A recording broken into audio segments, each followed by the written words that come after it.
Well, there we go. Sorry it took a couple of extra minutes. I was trying to eat something, but I've not been feeling that well, so I've still not managed to finish it off. So, still have all this left, and haven't been able to eat that much. So, we're here now. We're going to get 2-3 minutes before we start. I set everything up, so let's see. This one will go here, right next to it. Okay, this one or this one? Actually, like this one more, so I will use that. Okay. Now then, if everyone's ready, we could probably start already. And I'm sorry about the noise in the background. It's just I'm going to try and move the fridge a bit so it might stop doing this. And yes, that is the fridge making that noise, even though it sounds like a water thing.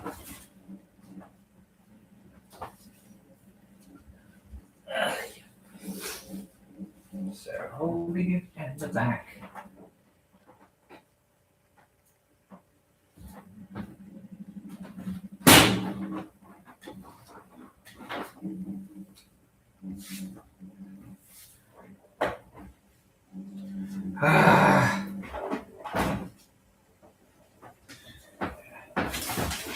That could have gone better.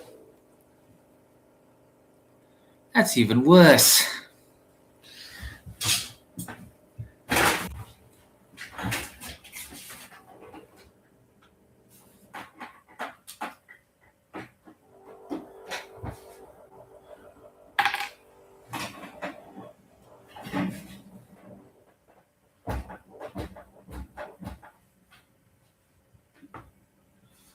That's probably not going to last long, but okay. We can start now. I'll just go and share the screen. Let me just see which one is that. That's the one. Yes, good. And we can start. So we'll be starting with Valery Brussof's The Republic of the Southern Cross. So let me just enhance this a bit. Okay. There have appeared lately a whole series of descriptions of the dreadful catastrophe which had overtaken the Republic of the Southern Cross. They are strikingly various and give many details of a manifestly fantastic and improbable character. Evidently, the writers of these descriptions have lent too ready ear to the narratives of the survivors from Star City, the inhabitants of which, as is common knowledge, were all stricken with a psychical distemper. For that reason, we consider it opportune to give an account here of all the reliable evidence which we have as of yet to this tragedy of the Southern Pole. The Republic of the Southern Cross came into being some 40 years ago as a development from 300 steelworks established in the southern polar regions. In a circular note sent to each and every government of the whole world, the new state expressed its pretensions to all lands, whether maintained or whether mainland or island, within the limits of the Antarctic Circle, as also all parts of these islands stretching beyond the line. It announced its readiness to purchase from the various other states affected the lands which they considered to be under their special protectorate. The pretensions of the new republic did not meet with any opposition on the part of the 15 great powers of the world. And that would likely happen nowadays. Debatable points concerning certain islands lying entirely outside the polar circle but closely related to the southern polar state were settled by special treaties. On the fulfillment of the various formalities, the Republic of the Southern Cross was received into the family of world states, and its representatives were recognized by all governments. The chief city of the Republic, having the name of Zvezdny, was situated at the actual pole itself. At that imaginary point where the earth's axis passes and all earthly meridians become one, stood the town hall, and the roof with its pointed towers looked upon the nadir of the heavens. The streets of the town extended along meridians from the town hall, and these meridians were intersected by other streets in concentric circles. The height of all the buildings was the same, as was also their external appearance. There were no windows in the walls, as all the houses were lit by electricity, and the streets were lighted by electricity. Because of the severity of the climate, an impenetrable and opaque roof had been built over the town, with powerful ventilators for a constant change of air. These localities of the globe have but one day in 6 months, and one long night also of 6 months. But the streets of Zvezny were all... Sorry, I need to cough a little just to hopefully stumble on my words a bit less. Now, let's try again.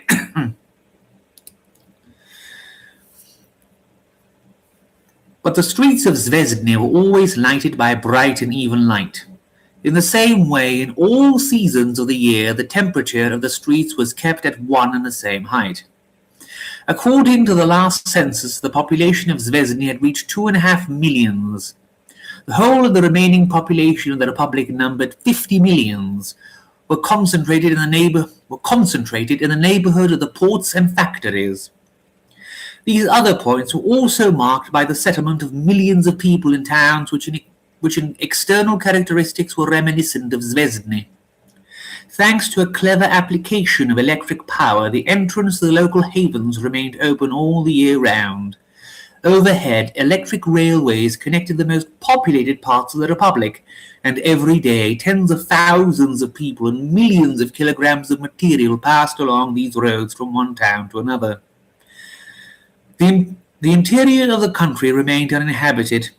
Travellers looking out of the train windows saw before them only monotonous wildernesses, white in winter and overgrown with wretched grass during the 3 months of summer. Wild animals had long since been destroyed, and for human beings there was no means of sustenance. The more remarkable was the hustling life of the ports and industry. Yes, hustling. I thought it was bustling for a second. The more remarkable was the hustling life of the ports and industrial centres. In order to give some understanding of the life, it is perhaps enough to say that of late years about 7/10 of the whole of the world's outpost of metal had come from the state mines of the Republic. The constitution of the Republic, according to outward signs, appeared by the realization of extreme democracy.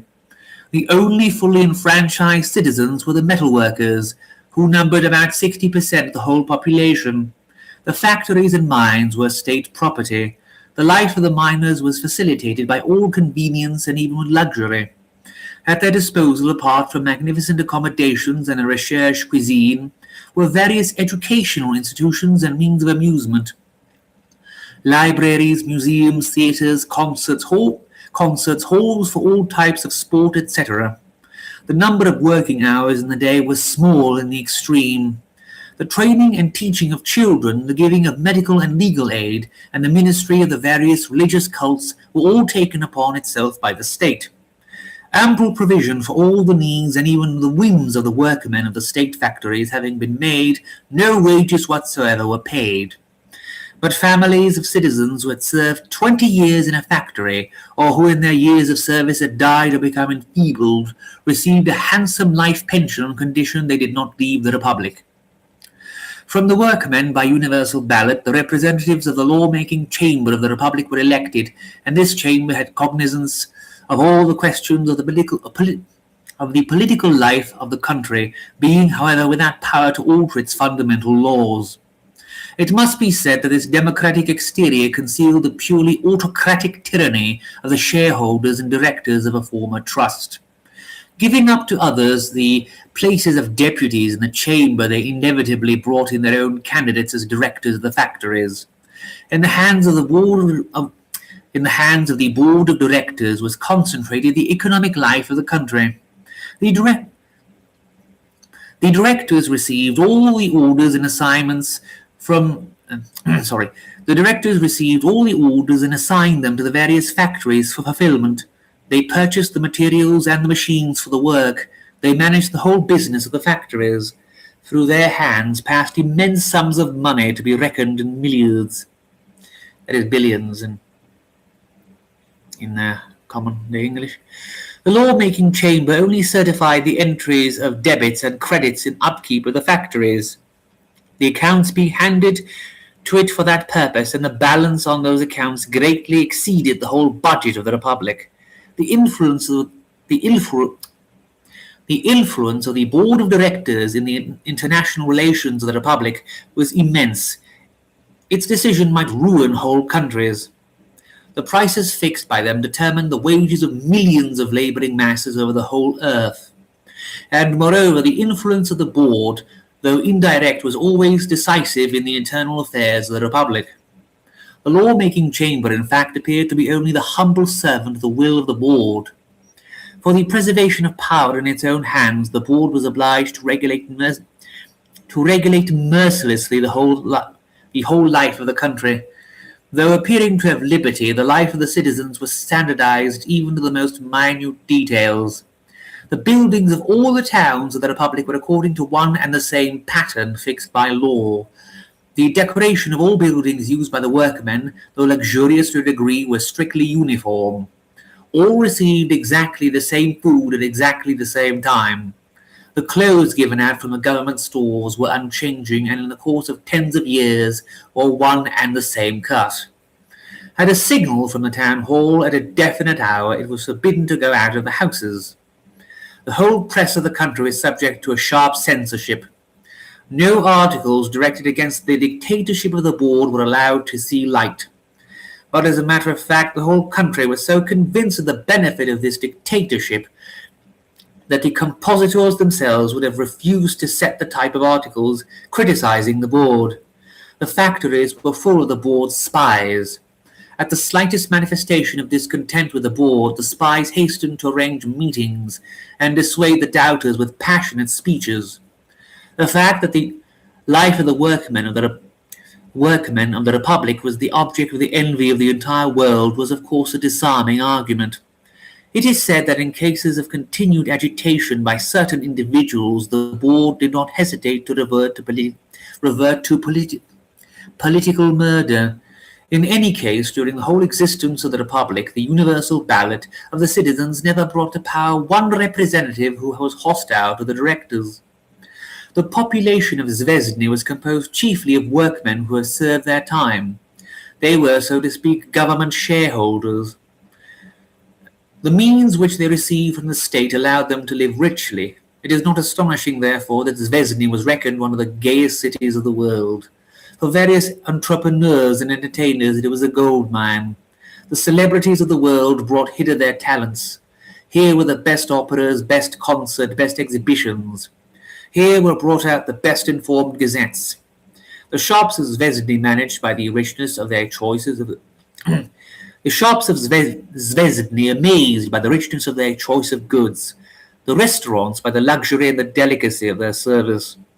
The resorts of evil, where all forms of debauch invented in either the ancient or the modern world were to be found, abounded.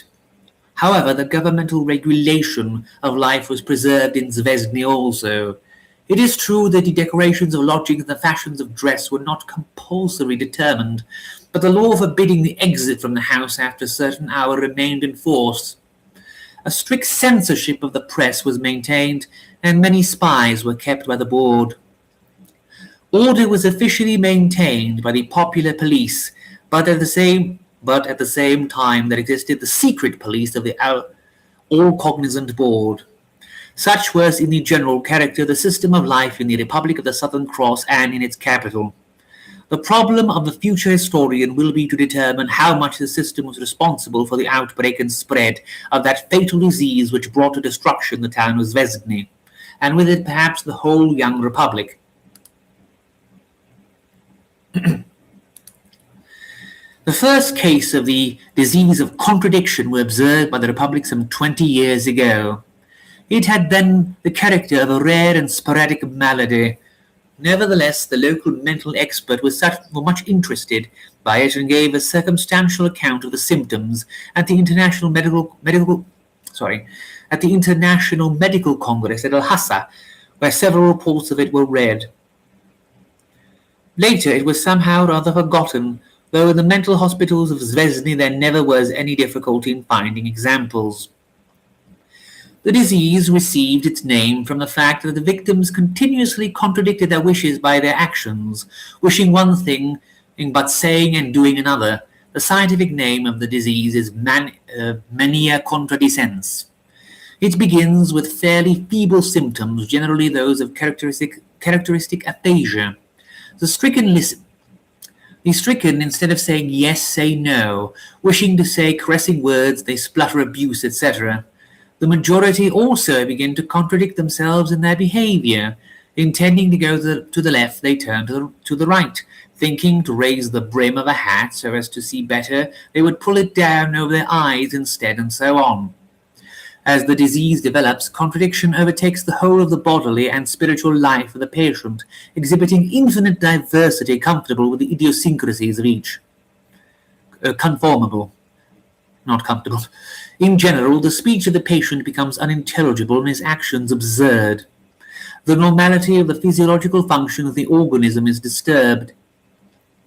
Acknowledging the unwisdom of his behavior, the patient gets into a state of extreme excitement bordering even upon insanity. Many commit suicide, sometimes in fits of madness, sometimes in moments of spiritual brightness. Others perish from a rush of blood to the brain. In almost all cases, the disease is mortal. Cases of recovery are extremely rare. The epidemic character was taken by mania contradicens during the middle months of this year in Zvezny. Up till this time, the number of cases had never exceeded 2% of the total number of patients in the hospitals. But this proportion suddenly rose to 25% during the month of May, autumn month as it is called in the Republic, and it continued to increase during the succeeding months with a great rapidity. By the middle of June, there were almost 2% of the whole population, that is about 50,000 people officially notified as suffering from contradiction. We have no statistical details of any later date. The hospitals overflowed. The doctors on the spot proved to be altogether insufficient, and moreover the doctors themselves and the nurses in the hospitals caught the disease also. There was very soon no one to whom the appeal for medical aid and a correct registration of patients became impossible. There was very soon no one to whom to appeal for medical aid and a correct register of patients became impossible. The evidence given by the eyewitnesses, however, is that an agreement on this point, that it was impossible to find a family in which someone was not suffering. The number of healthy people rapidly decreased as panic caused a wholesale exodus from the town, but the number of the stricken increased. It is probably true that in the month of August all who had remained in Zvezny were down with this psychical malady. It is possible to follow the first development of the epidemic by the columns of the local newspapers, headed in ever larger type as the mania grew. Since the detection of the disease in its early stages was very difficult, the chronicle of the first days of the epidemic is full of comic episodes. A train conductor on the Metropolitan Railway, instead of receiving money from the passengers, himself pays them. A policeman whose duty it was to regulate the traffic confuses it all day long. A visitor to a gallery walking from room to room turns all the pictures with their faces to the wall. A newspaper page of proof being corrected by the hand of a reader already overtaken by the disease is printed next morning for the most amusing absurdities. At a concert, a sick violinist suddenly interrupts the harmonious efforts of the orchestra with the most dreadful dissonances. A whole long series of such happenings gave plenty of scope for the wits of local journalists. But several instances of a different type of phenomenon caused the jokes to come to a sudden end. The first was that of a doctor overtaken by the disease prescribed poison for a girl patient in his care, and she perished. For 3 days the newspapers were taken up with this circumstance. Then 2 nurses walking in the town gardens were overtaken by contradiction and cut the throats of 41 children. This event staggered the whole city.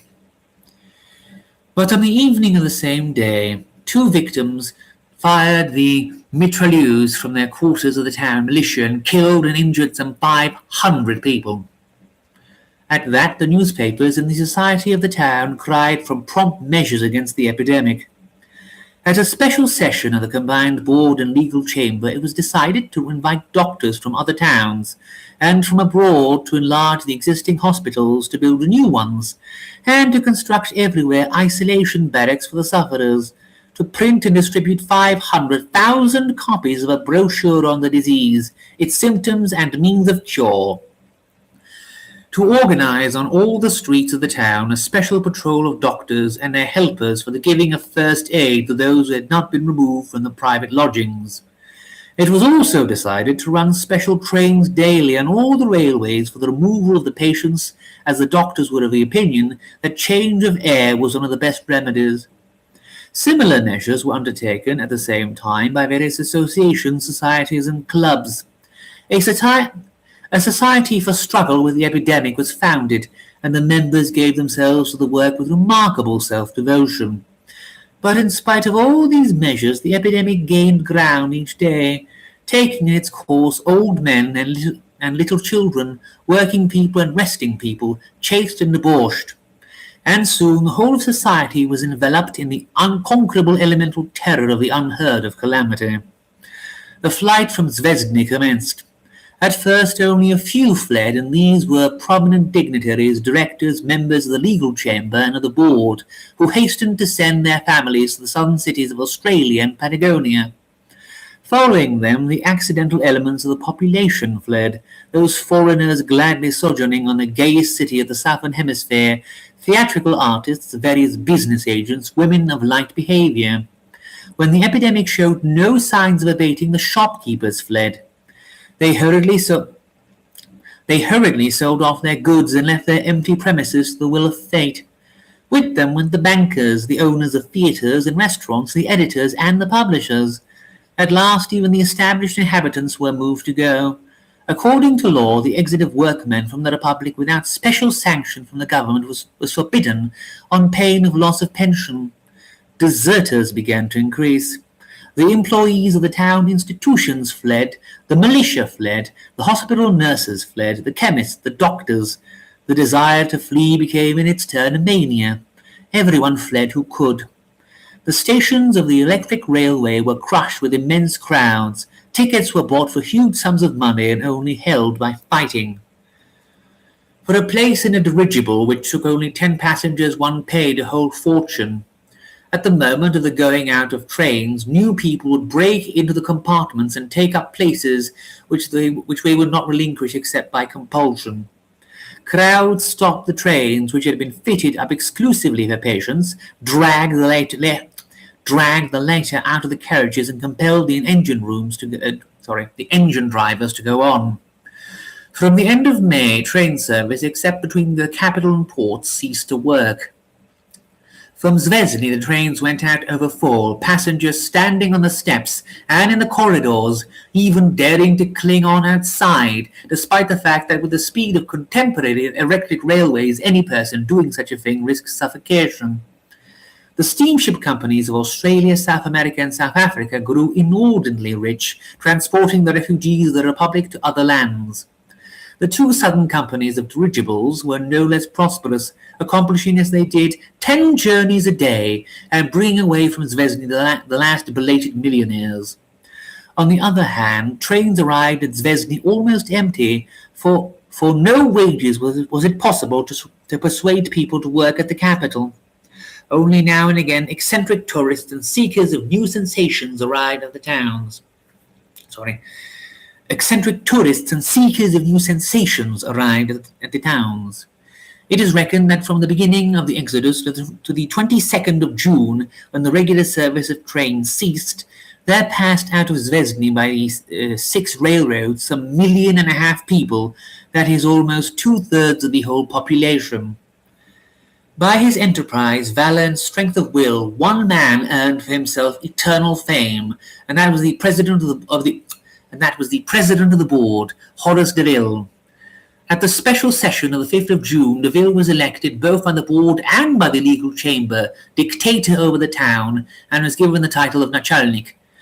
He had sole control of the town treasury, of the militia, and of the municipal institutions.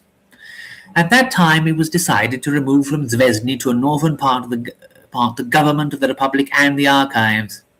The name of Horace Deville should be written in letters of gold among the most famous names of history. For 6 weeks he struggled with the growing anarchy in the town. He succeeded in gathering among him a group of helpers as unselfish as himself. He was able to enforce discipline both in the militia and in the municipal services generally for a considerable time, though these bodies were terrified by the general calamity and decimated by the epidemic. Hundreds of thousands owe their escape to Horace Deville, as thanks to his energy and organizing power, it was possible for them to leave. He lighted the misery of the last days of thousands of others, giving them the possibility of dying in hospitals, carefully looked after, not simply being stoned or beaten to death by the mad crowd. And Deville preserved for mankind the chronicle of the catastrophe, for one cannot but consider as a chronicle his short but pregnant telegrams, sent several times a day from the town of Zvezny to the temporary residence of the government of the Republic at the northern port. Deville's first work on becoming Nachalnik of the town was to attempt to restore calm to the population. He issued manifestos proclaiming that the physical infection was most quickly caught by the people who were excited, and he called upon all healthy and balanced persons to use their authority to restrain the weak and nervous. Deville used the Society for Struggle with the Epidemic and put under the authority of its members all public places, theatres, meeting houses, squares, and streets. In these days, there scarcely ever passed an hour but a new case of infection might be discovered. Now here, now there, one saw faces or whole groups of faces manifestly expressive of abnormality. The greater number of the patients, when they understood their condition, showed an immediate desire for help. But under the influence of the disease, this wish expressed itself in various types of hostile action directed against those standing near. The stricken wished to hasten home or to a hospital, but instead of doing this, they fled in fright to the outskirts of the town. The thought occurred to them to ask the passerby to do something for them, but instead of that, they seized him by the throat. In this way, many were suffocated, struck down, or wounded with knife or stick. So the crowd, whenever it found itself in the presence of a man suffering from contradiction, took to flight. At these moments, the members of the society would appear on the scene, capture the sick man, calm him, and take him to the nearest hospital. It was their work to reason with the crowd and explain that there was really no danger, that the general misfortune had simply spread a little further, and it was their duty to struggle with it to the full extent of their powers. The sudden infection of persons present in the audience of theatres or meeting houses often led to the most tragic catastrophes. Once at a performance of opera, some hundreds of people stricken mad in a mass, instead of expressing their approval of the vocalists, flung themselves on the stage and scattered blows right and left. At the Grand Dramatic Theatre, an actor whose role it was to commit suicide by a revolver shot fired the revolver several times at the public. It was, of course, blank cartridge, but it so acted on the nerves of those present that it hastened the symptoms of the disease in many in whom it was latent. In the confusion which followed, several scores of people were killed. But worst of all, that which happened in the theatre of fireworks. The detachment of militia posted there in case of fire suddenly set fire to the stage and to the veils by which the various light effects were obtained. Not less than 200 people were burnt or crushed to death. After that occurrence, Horace Deville closed all the theatres and concert rooms in the town. The robbers and thieves now began to constitute a grave danger for the inhabitants, and in general, the disorganization they were able to carry their depredations very far. It is said that some of them came to Zvezny from abroad. Some simulated madness in order to escape punishment. Others felt it necessary to make any pretense of disguising their open robberies. Gangs of thieves entered the abandoned shops, broke into private lodgings, and took off the more valuable things or demanded gold. They stopped people in the streets and stripped them of their valuables, such as watches, rings, and bracelets.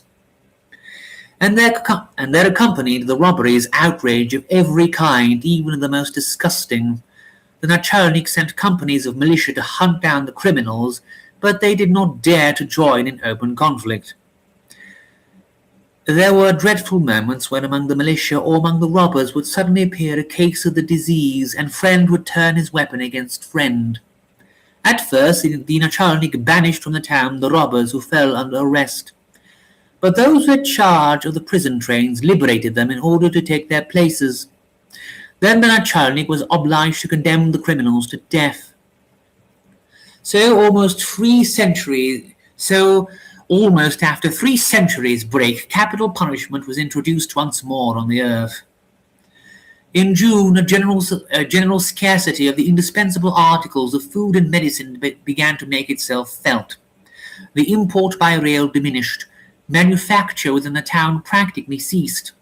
De Ville organized the town bakeries and the distribution of bread and meat to the people.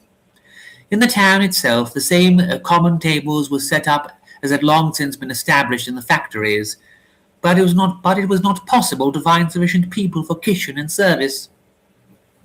Some voluntary workers toiled till they were exhausted, and they gradually diminished in numbers.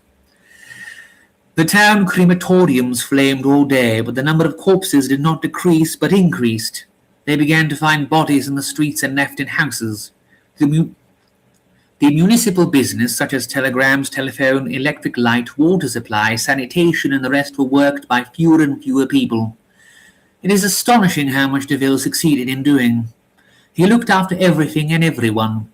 One conjectures that he never knew a moment's rest. And all who were saved testify unanimously that his activity was beyond praise. Towards the middle of June, shortage of labour on the railways began to be felt. There were not enough engine drivers or conductors. On the 17th of July, the fire accident took place on the South-Western Line, the reason being the sudden attack of the engine driver. In the paroxysm of his disease, the driver took his train over a precipice on a glacier, and almost all the passengers were killed or crippled. The news of this was brought to town by the next train, and it came as a thunderbolt. A hospital train was sent off at once. It brought back the dead and the crippled, but toward the evening of that day, news was circulated that a similar catastrophe had taken place on the first line. 2 of the railway tracks connecting Zvezny with the outside world were damaged. Breakdown gangs were sent from Zvezny and the North Port to repair the lines, but it was almost impossible because of the winter temperature. There was no hope that on these lines train services would be resumed, at least in the near future. These catastrophes were simply patterns for new ones. The more alarmed the engine drivers became, the more liable they were to the disease and to the repetition of the mistake of their predecessors. Just because they were afraid of destroying a train, they destroyed it. During the 5 days from the 18th to the 22nd of June, 7 trains with passengers were wrecked. Thousands of passengers perished from injuries or starved to death unrescued in the snowy wastes. Only very few had sufficient strength to return to the city by their own efforts. The 6 main lines connecting Zvezny with the outer world were rendered useless. The service of dirigibles had ceased earlier. One of them had been destroyed by the enraged mob, the pretext given being that they were used exclusively for the rich. The others, one by one, were wrecked, the disease probably attacking the crew. The population of the city was at that time about 600,000. For some time they were only connected with the world by telegraph. On the 24th of June, the Metropolitan Railway ceased to run. On the 22nd, the telephone service was discontinued. On the 27th, all chemist shops except the large central store were closed. On the 1st July, the inhabitants were ordered to come from the outer parts of the town into the central districts so that order might be better maintained, food distributed, and medical aid afforded. Suburban dwellers abandoned their own quarters and settled in those which had lately been abandoned by fugitives. The sense of property vanished. No one was sorry to leave his own. No one was sorry to leave his own. No one felt it strange to take up his abode in other people's houses. Nevertheless, burglars and robbers did not disappear, though perhaps now one would rather call them demented beings than criminals. They continued to steal, and great hoards of gold had been discovered in the empty houses where they hid them, and precious stones beside the decaying body of the robber himself. It is astonishing that in the midst of universal destruction, life tended to keep its former course. There still were shopkeepers who opened their shops and sold for incredible sums the luxuries, flowers, books, guns, and other goods which they had preserved.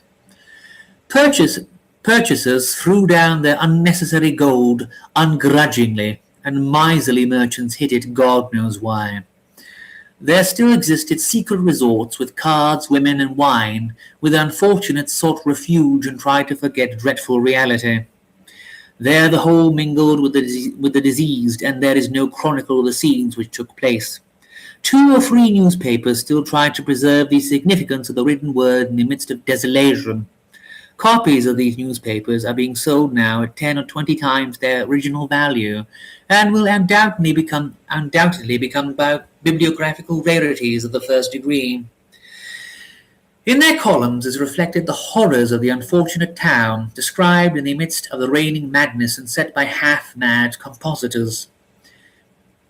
There were reporters who took note of the happenings of the town, journalists who debated hotly the condition of affairs, and even Phaetonists who endeavored to enliven these tragic days. But the telegrams received from other countries, telling as they did of real healthy life, caused the souls of their readers in Zvezny to fall into despair.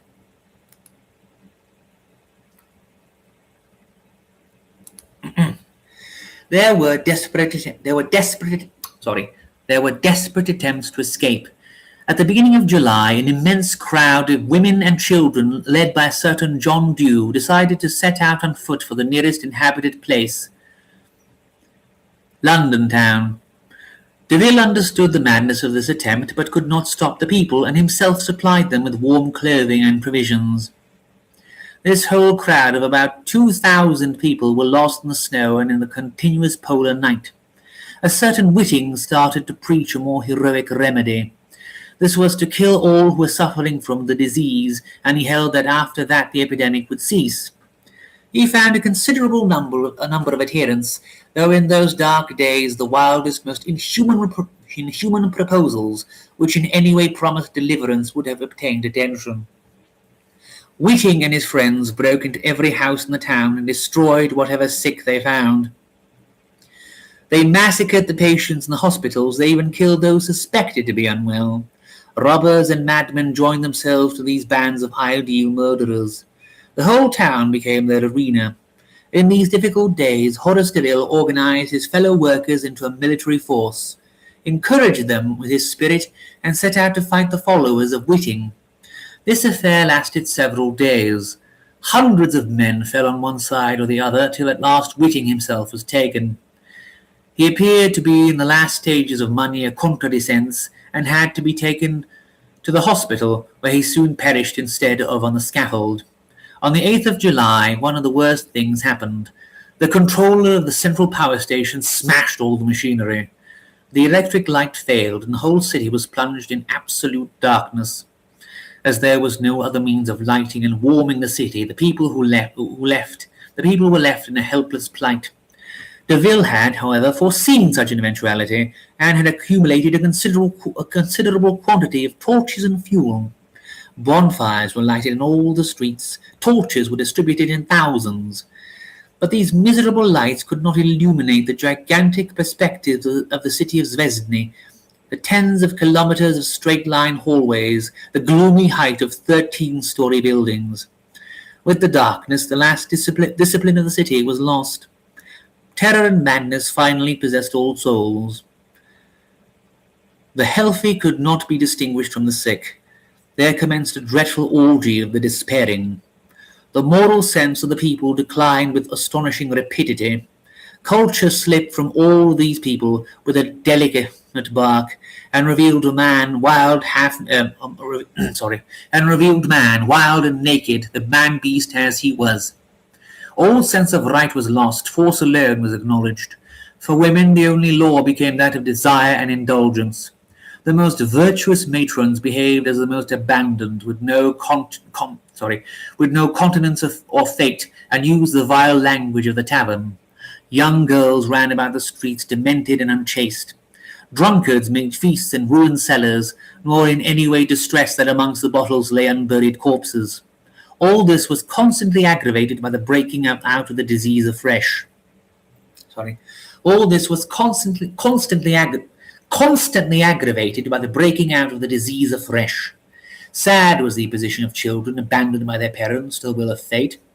They died of hunger, of injury after assault, and they were murdered both purposely and by accident. It is even affirmed that cannibalism took place. In his last period of tragedy, Horace de Ville could not, of course, afford help to the whole population. But he did arrange in the town hall shelter for those who still preserved their reason. The entrance to the building was barricaded, and sentries were kept continuously on guard. There was food and water for 3,000 people for 40 days. De Ville, however, had only 1,800 people, and though there must have been other people with sound minds in the town, they could not have known that what De Ville was doing, and these remained in hiding in the houses. Many resolved to remain indoors till the end, and bodies had been found of many who must have died of hunger in their solitude. It is remarkable that among those who took refuge in the town hall there were very few new cases of the disease. De Ville was able to keep discipline in his small community. He kept till the last a journal of all that happened, and that journal, together with the telegrams, makes the most reliable source of evidence of the catastrophe. The journal was found in a secret cupboard of the town hall where the most precious documents were kept. The last entry refers to the 20th of July. De Ville writes that a demented crowd is assailing the building, and that he is obliged to fire with revolvers upon the people. What I hope for, he adds, I know not. No help can be expected before the spring. We have not the food to live till the spring, but I shall fulfill my duty to the end. These were the last words of De Ville. Noble words. It must be added that on the 21st of July the crowd took the town hall by storm, and its defenders were all killed or scattered. The body of De Ville has not yet been found, and there is no reliable evidence as to what took place in the town after the 21st. It must be conjectured from the state in which the town was found that anarchy reached its last limits. The gloomy streets lit up by the glare of bonfires of furniture and books can be imagined. They obtained fire by striking flint on iron. Crowds of drunkards and madmen danced wildly about the bonfires. Men and women drank together and passed the common cup from lip to lip. The worst scenes of sensuality were witnessed.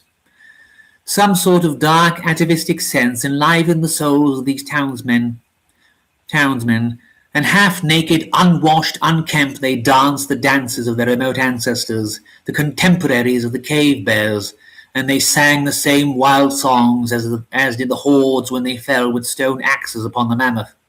With songs, with incoherent exclamations, with idiotic laughter, mingled the cries of those who had lost the power to express in words their own delirious dreams. Mingled also the moans of those in the convulsions of death. Sometimes dancing gave way to fighting, for a barrel of wine, for a woman, or simply without reason, in a fit of madness brought about by the contradictory emotion. There was nowhere to flee. The same dreadful scenes were everywhere, the same orgies everywhere, the same fights, the same brutal gaiety or brutal rage, or else absolute darkness, which seemed more dreadful, even more intolerable to the staggered imagination.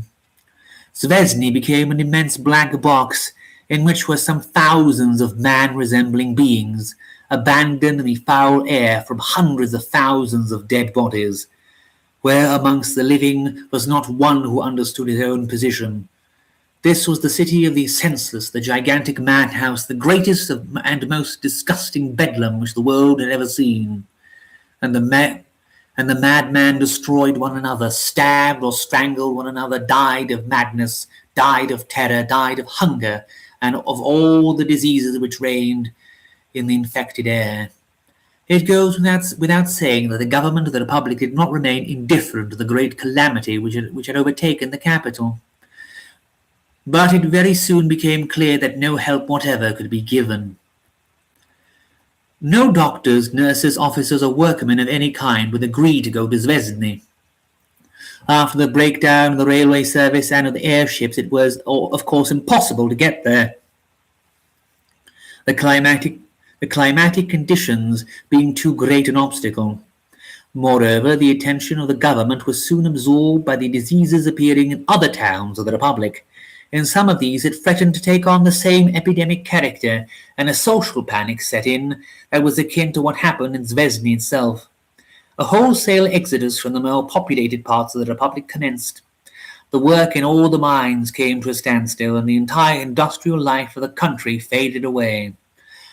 But thanks, however, to strong measures taken in time, the progress of the disease was arrested. In these towns, and nowhere did it reach the proportions witnessed in the capital. The anxiety with which the whole world followed the misfortunes of the young Republic is well known. At first no one dreamed that the trouble could grow to what it did, and the dominant feeling was that of curiosity. The chief newspapers of the world, and in that number our own Northern European Evening News, sent their own special correspondents to Zvezny to write up the epidemic. Many of these brave knights of the pen became victims of their own professional obligations. When the news became more alarming, various foreign governments and private societies offered their services to the Republic. Some sent troops, other doctors, others money, but the catastrophe developed with such rapidity that this goodwill could not obtain fulfillment. After the breakdown of the railway service, the only information received from Zvezny was that of the telegrams sent by the Nachalnik. These telegrams were forwarded to the ends of the earth and printed in millions of copies. After the wreck of the electrical apparatus, the telegraph service lasted still a few days longer thanks to the accumulators of the powerhouse. There is no accurate information as to why the telegraph service ceased altogether. Perhaps the apparatus was destroyed. The last telegram of Horace de Ville was that on the 27th of June. From that date, for almost 6 weeks, humanity remained without news of the capital of the Republic.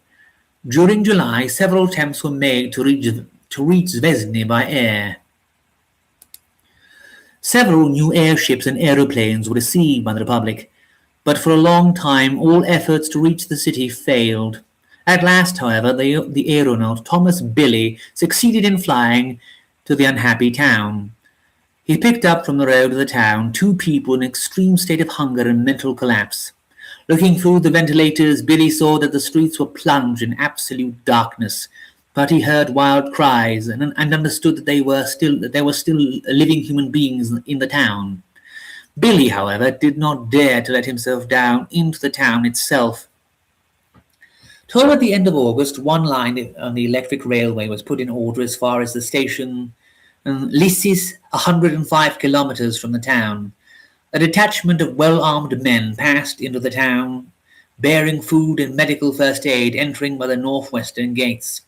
They, however, could not penetrate further than the first blocks of buildings because of the dreadful atmosphere. They had to do their work step by step, clearing the bodies from the streets, disinfecting the air as they went. The only people who they met were completely irresponsible. They resembled wild animals in their ferocity and had to be captured and held by force. About the middle of September, train service with Zvezny was once more established and trains went regularly. At the time of writing, the greater part of the town has already been cleared. Electric light and heating are once more in working order. The only part of the town which has not been dealt with is the American Quarter, but it is thought that there are no living beings there. About 10,000 people have been saved, but the greater number are apparently incurable. Those who have to any degree recovered evince a strong disinclination to speak of the life they have gone through. What is more, their stories are full of contradiction and often not confirmed by documentary evidence. Various newspapers of the last days of July have been found. The latest to date, that of the 22nd of July, gives the news of the death of Horace Deville and the invitation of shelter in the town hall. There are indeed some other pages marked August, but the words printed thereon make it clear that the author, who was probably setting type in his own delirium, was quite irresponsible. The diary of Horace Deville was discovered, with its regular chronicle of events from the 28th of June to the 20th of July. The frenzies of the last days in the town are luridly witnessed by the things discovered in streets and houses. Mutilated bodies everywhere, the bodies of the starved and of the suffocated, of those murdered by the insane and some even half-eaten. Bodies were found in the most unexpected places, in the tunnels, in the Metropolitan Railway, in sewers, in various sheds and boilers. The demented had sought refuge from the surrounding terrors in all possible places. The interiors of most houses had been wrecked, and the booty which robbers had found it impossible to dispose of had been hidden in secret rooms and cellars. It will certainly be several months before Zvezny will become inhabitable once more. Now it is almost empty. The town, which could accommodate 3 million people, has but 30,000 workers who are cleaning the streets and houses. A good number of the former inhabitants who had previously fled have returned, however, to seek the bodies of their relatives and to glean the remains of their lost fortunes. Several tourists attracted by the amazing spectacle of the empty town have also arrived. 2 businessmen have opened hotels and are doing pretty well. A small café, a chantant, is to be opened shortly, the troupe for which has already been engaged. The Northern European Evening News has, for its part, sent out a new correspondent, Mr. Andrew Ebold, and hopes to obtain circumstantial news of all the fresh discoveries which may be made in the unfortunate capital of the Republic of the Southern Cross. So that's that then. Now, we can go on and switch to the other story we're going to cover today. So I'm going to just have to find, there we go. There it is. Specifically, we are going to read the title story of E. Elliot Stock's The Ring of Ugg and Other Weird Tales. I have covered this on the channel before, so as far as I remember, this is the only really worthwhile story in the book, but it is definitely worth a look. Now, let me just find the text. There we go. The Ring of Ugg, a tale of the Cumberland Fells. Sorry. I'll try that again. The Ring of Ugg, a tale of the Cumberland Fells. Chapter 1. The Professor arrives. Not heaven itself upon the past has power.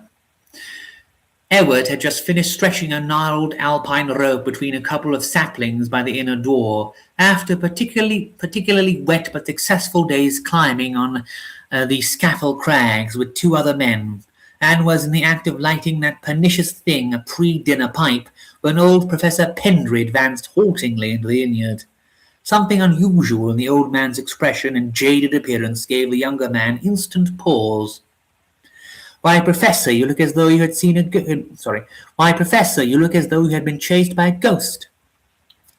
Perhaps I have, boy, or something uncommonly like one. And Professor Pendry paused uncertainly, as though to add to this startling statement, but instead wrung out his soaked wide awake, and quite unlike his cheery, loquacious self, turned abruptly upon his heel without another word and stumbled into the little inn.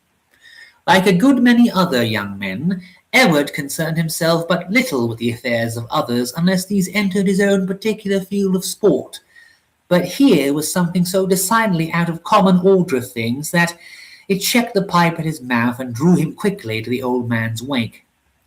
The professor's boyish spirits and fund of anecdote, apart from his intimate knowledge upon almost every subject, had endeared him more than little to the few climbing men who for the past week had been the guests of the tiny inn. Perched far up among the grey fells, as isolated a refuge as an oasis in a desert and about as accessible. For more than a week the hale old man had tramped the dales and passes about the scaffold group of peaks, studying the sites of ancient glacier and moraine with their polished rock and curious formation. Glaciers that many aeons ago had dropped from the shoulders of mountains vastly older than the Alps, and their rivals in height. Edward, in particular, had been strongly drawn to this wiry, keen-eyed old student, and it had taken him less than a week to discover that though no mean anthropological scholar himself, he had so far been treading upon the fringe of his pet subject. And his evening pipe in the other easy chair of the professor's sitting room became a pleasurable anticipation after each succeeding day among the weather-swept peaks.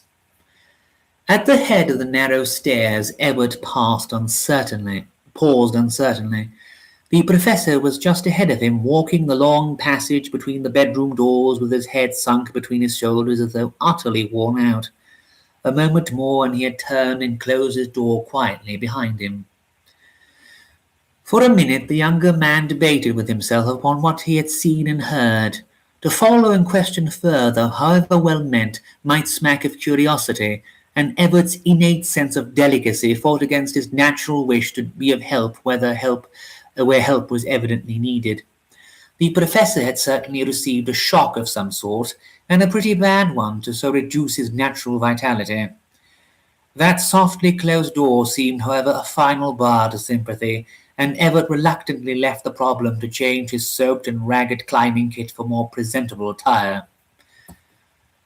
The meal that evening was even more boisterous than usual, and Edward and the rest of his rope came in for hearty congratulation upon a new and exceedingly tough climb they had accomplished that day. The climb was toasted and the day's doings refought with all the argument and jargon inseparable from a small climbing centre. But it was not till the professor's name had been casually mentioned that the room woke to the fact that the old man was not in his usual place at table. "Where's the professor?" shouted a man from the foot of the table. "Saw him round by the Overbeck chimney somewhere about 4 o'clock, replied a quiet, keen-looking man in a battered Norfolk jacket who sat close to Everett. "Seemed to be searching for something. Couldn't have meant to tackle one of those climbs alone, I imagine." "I don't know," replied his opposite neighbour. "He's game for most things, and the first of those 3 chimneys is a nice little scramble and just about his weight." "He came in soon after 6, looking a bit tucked up, I thought," said Edward. "I'll just run up and see how he's getting on." And amidst a choir of assent he made for the door. That tumultuous meal had driven all thought of that little incident from Everett's head, and the old man's non-appearance only served to renew the vague anxiety he felt about him. Everett's first gentle knock brought no response, but a second and louder one was followed by a faint but startled, "Who's that?" Without replying, Everett entered quietly and closed the door behind him. The professor's lamp had not been lit, and the little room remained in total darkness save for the dull reflection from the white fell mist that had rolled down in the valley at sundown. No sound broke the gloom, and for a moment Everett could distinguish nothing but a tiny point of iridescence that seemed to come from some small object upon the mantelpiece, though the fact did not immediately impress itself upon his mind. The lamp, he knew, stood upon the table, and he proceeded to light it before opening his mouth upon any apology for his intrusion, but the kindled wick showed him a scene he scarcely expected. The easy chair the professor always occupied, a large and much battered saddleback, stood on one side of the fireplace, and he was in it now, but under no condition of fatigue had ever seen him seated at this moment. His grey head scarcely showed above the arms of the chair, whilst his legs sprawled out before him in a painfully unnatural way. The eyes, too, which were turned on Everett, spoke of a dread that smote the younger man with a chill sense of impending danger. "Good heavens, sir, what's up?" At the sight of Everett, the professor pulled himself together a little, and the expression of intense relief softened his face. But a minute or two passed before Everett could elicit a reply, and when it came, the voice was almost inaudible. Despite the stillness of the room, "I'm waiting, boy. Just waiting." "Waiting? Waiting for what, sir?"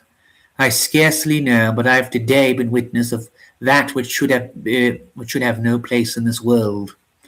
The old man spoke shakily, but so rationally, and with such calm conviction, that any thought Everett might have had as to his sanity fled before this measured statement, though in its place a heavy foreboding such as he had never before experienced took hold upon him. "You're ill, sir. I'll borrow a cycle and have a doctor in from the Overstrand in a couple of hours." "No, boy, sit down and give me a minute or two to think." The old man remained for some time huddled in his chair with a weary hand across his eyes. Everett could make nothing of it at all, but despite his bewilderment, a sense of uncanniness seemed to pervade the little room. Outside, the grey pall swirled in the cup of the dale, blotting out the great saddleback of the screens in the south, and ever and again giving a quickly smothered glimpse of Lingmel opposite. The oppressive silence became at last too much for Everett, and he was upon the point of breaking it when the professor got heavily to his feet and faced him. Despite the dread expectancy in his eyes and attitude, there had now come a strong determination also, and Everett leant forward eagerly to hear that, which proved to be a stranger story than any he had ever come across in print.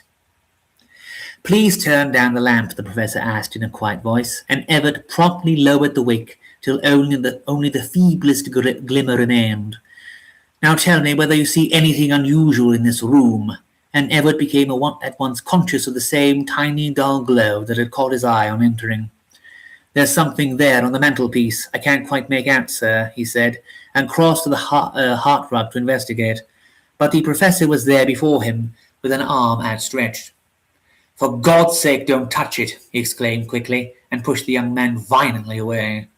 "It's evil, malignant," he continued fearfully, "and to touch it may involve you in that which is perhaps reserved for me." The old man's voice quivered and broke upon the last word. Despite his rough handling, Everett had obtained a brief glimpse of the small, sinister object reposing so tranquilly beside the professor's torn tobacco pouch, and the antiquary rose up in him at once, obliterating all sense of surprise at the professor's solemn warning. "By Jove, what a find, sir! Where did you come across it?" "It's a find, Everett. I had better have left well alone." "But it's a flaked cornelian ring, sir, and yes, I'll bet my best rope it's Neolithic." "It is Neolithic, and as a specimen priceless. It is probable, too, that it is one of the oldest rings in the world, but it's more than that, and how much more I fear I shall know very soon." "When you speak as though it had some sinister property, why, you speak as though it had some sinister property, sir. That corpse candle effect has probably borrowed light from those rudely chipped facets." And Everett walked over to the mantelpiece again for a closer inspection, but a moment later a sharp exclamation brought the faintest smile to the professor's drawn mouth. "Good God, sir, it glows, and I'll be hanged if it's not giving off a sort of luminous mist. What is the thing?" The professor had seated himself again wearily and motioned Everett to do the same. A long pause ensued before the old man was answered. Before the old man answered, but before he did, Everett could tell that he had taken a long hold upon his will, and that he himself was to be the recipient of a tale that ran far back in the history of the world. "Look here, Everett," the old man began. I've either let you see and hear too much or too little, and I expect as you sit there, and despite what you have seen, I'm already written down as a hopeless and harmless lunatic. But give me a little patience, and coupled with your knowledge of anthropology, I may perhaps convince you, as I have convinced myself, that this is not so, and that there were forces and arts known and practiced by the primeval savage we only half suspect in the present day. Chapter 2. The Professor Speaks. Oh, hello. I'm sorry I didn't see your message before. As to how I got it, well,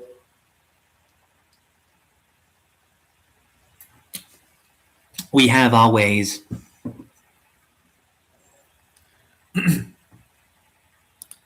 Now let me just find where I was at. Yeah, okay.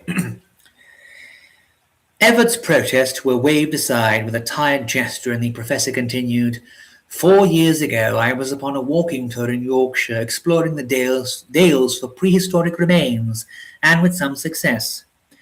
But the thing I sought constantly eluded me. I was in the search of the burial place of what seemed till today only a name. The barrows in Surrey first gave me a suspicion that this name might mean something more. Again I came across it on Exmoor and in Kent, and again in Yorkshire. But here my suspicion was confirmed, and my find tangible. It is this thing on the mantelpiece before us. The rune ran ever the same, scratched on stone, pottery or bone, in picture writing or hieroglyphic, and it took the form of a warning to both dead and living. A widespread warning, and therefore a very solemn one. Ugg is dead. Guard the ring of Ugg. Then this is the ring of Ugg, sir, exclaimed Everett excitedly. While it's the greatest antiquarian find of modern times, and will upset all sorts of theories. But who and what was this Ugg? I know no more than you do for certain, my boy, the professor almost whispered, and Everett was startled to see the drawn, hopeless look again upon the old man's face.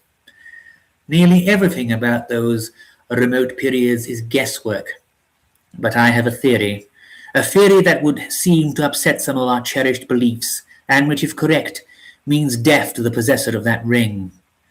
Everett settled himself again in his chair with a growing conviction that the professor's dread was not without foundation, wild as the thought might be.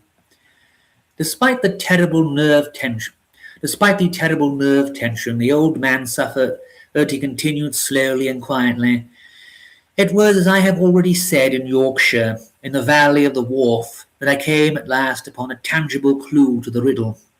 I had been searching the banks up and down for days, hoping to come across Neolithic traces one may often find by tarns and watercourses, when I came suddenly upon a flat, upright slab of rock, differing slightly from the sandstone about it, and which told me at a glance had been shaped by human hands.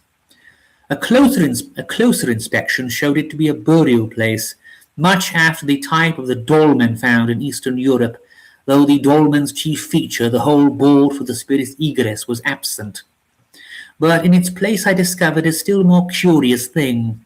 Right in the centre of the slab had been chipped a circle of about 6 inches in diameter, or what looks like a complete circle till I examined it closely, when I discovered that it was not perfect. The professor made a rapid thumbnail tracing along the leather arm of the chair, and Everett, bending over it, could see that the two ends, instead of meeting, turned upwards and downward. But that's the exact pattern of Ugg's ring, sir. The old man once more waved the interruption aside. It took some hours to move the stone sufficiently to see that what was behind it. But when this was done, a low passage disclosed itself as I had suspected, leading directly into a small vaulted chamber. I'm just going to very quickly.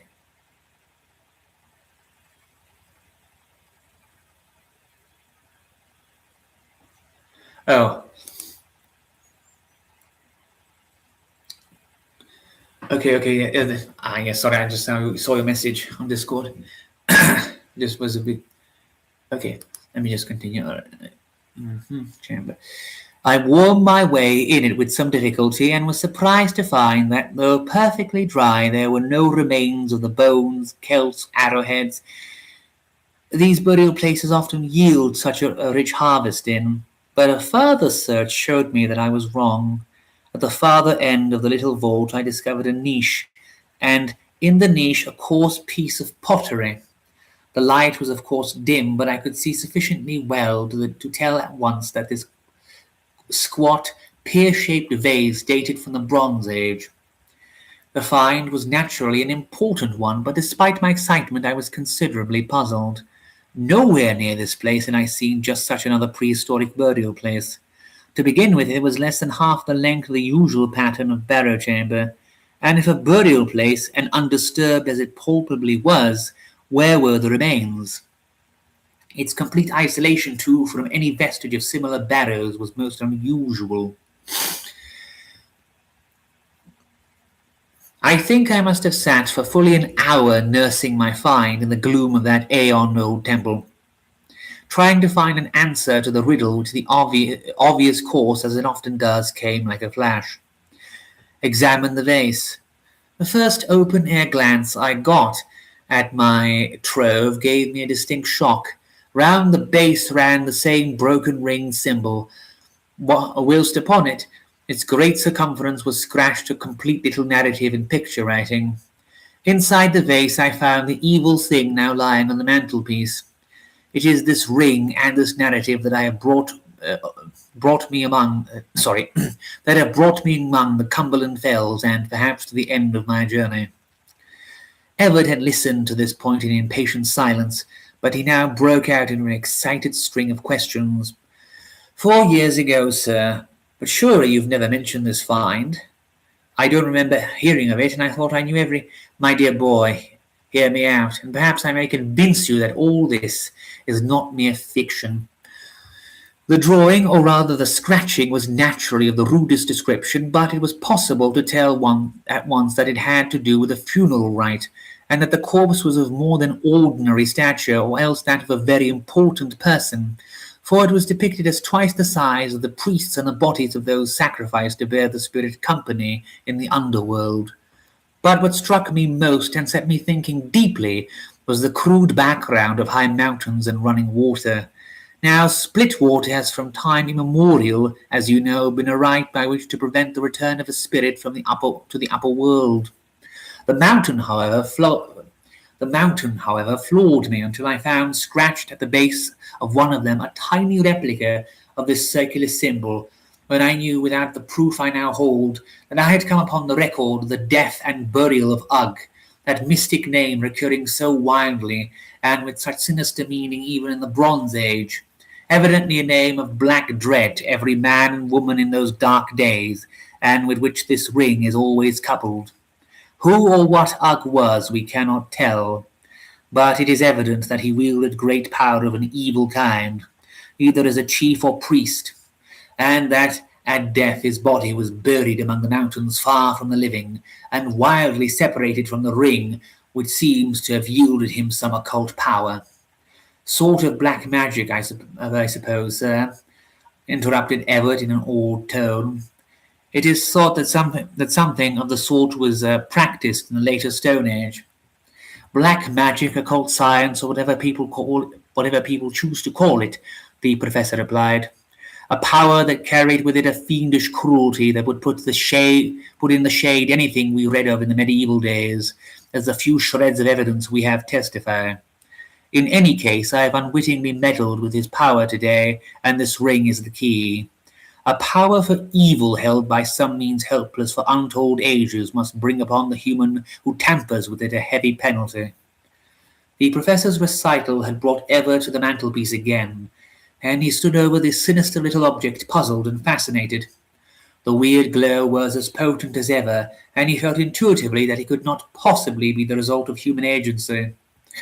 It's infernally uncanny, sir. When did it become iridescent like this? A few hours ago in the burial place of Ugg. The answer came in a low, weary voice from between the professor's hands, but it brought the younger man erect in an instant. "Why, then you found this Ugg, sir," he exclaimed excitedly, "and in this dale." "Yes, I found him," and the old man shivered despite the strong hold he kept upon himself. "He lies high up on the yew barrow by the Overbeck Pass. Mountains and running water, so that word picture was right. By Jove, sir, it's weirder than anything I've ever imagined." And Elliot crossed to the window and sat upon the sill. The black 2,000-foot mass of yew barrow lay a mile away to the west, just discernible at short intervals through the damp smother rolling slowly up the valley. The whole affair seemed incredible despite the colour given by these primitive surroundings, but his young and healthy mind was forced to recognize, despite itself, a something indefinite but potent against which he was powerless to help, and which must be faced by one man alone, and that man the old professor. A weird story, truly, and this is not the end of it, continued the old man with an effort. It was this mystic symbol I have been hunting for a recurrence of in the hills during these last few years that came to me again today at the foot of a rock chimney on the western face of Yew Barrow. The doorstone lay far in at the foot of the rift and took much the same shape as that of the one in Wharfdale, but instead of one copy of the symbol there were two. The first I measured and found to be about 2 feet in diameter. The smaller lay in the exact centre of the larger, was deeper cut, and this ring fitted into it exactly. "The key of the door," Elliot exclaimed involuntarily. The old man nodded. "You've guessed rightly, but you will scarcely guess the sequel. I had scarcely placed it in a chipped concave with a firm pressure to ascertain whether it was an exact fit, when the great slab fell upwards in 2 pieces and the ring dropped at my feet. For a moment I was so startled that I could do no more than stare stupidly at my handiwork. The deep rock recess I stood in, at one time probably a long tunnelled passage with the roof long ago destroyed by erosion, gave me little light. But I discovered that the parting of the slab had exactly divided the smaller symbol in two. From this point I began to feel a vague uneasiness. Despite an immeasurable lapse of time and my well-ordered beliefs, I could scarcely do other than feel that events had followed one another in a strangely ordered sequence, almost as though some hidden power had been moulding my movements to its own uses. The ring, as I said, dropped at my feet, and as I stooped to pick it up, I noticed that it seemed to be illuminated by what I took to be reflected light from above. But I slipped it into my pocket without another thought and lit the inch or two of candle I carried before entering the low passage disclosed by the fallen slab. An uncomfortable crawl of perhaps 20 feet brought me abruptly against a great pile of bones almost entirely blocking the entrance of the burial chamber. Ugg had evidently been buried in full state. Sorry, I lost my place for a second. My candle burnt clearly, showing that air could reach the chamber from another inlet, but though I thrust my arm in it to its full extent, the black void ahead was only dimly lighted. For a moment I could distinguish nothing but a thick carpet of human bones, and then my eyes caught an object that made me drop the candle as though I had been burnt, and sent me crawling back along the passage in abject terror. The back of the vault lay in pitch darkness, but against the dull grey background of the bone pile squatted a figure in the last state of emaciation. Not the ages-old skeleton I had expected to find, but a frame in still flesh and skin-covered. The face was half hidden in lank black hair, but its features embodied a greater and more malignant lust and hatred than it is possible to imagine existed in any human features, and the old man buried his face in his hands, quite overcome by the memory. "But you can't mean that Ugg lives, sir," Elliot whispered involuntarily. "The thing's preposterous." Professor Penry rose stiffly and began pacing the little room with short, uncertain steps. "Look here, Elliot," he continued, speaking quietly. "I ask you for neither belief nor unbelief. I want neither. But my theory is so extraordinary, and if correct, as I feel it to be, the consequences so dire to myself, the disturber of a cult that has lain dormant and powerless for untold ages, that I ask you to stand as silent witness to what may befall, and in order that none other may be involved in the consequences of my act. Such an appeal touched Edward deeply, for he felt the professor to be right, but he was made of sterner stuff than to give in to this hopeless request without a protest. "I cannot leave you to confront this unknown danger alone, sir," he began. But he was pulled up sharply, and a new note, one of command, came gratefully to his ears. "Listen to me, boy. I must have your solemn word here and now, that neither by word or deed do you interfere in this strange affair. It may perhaps be my last request, so please treat it as such."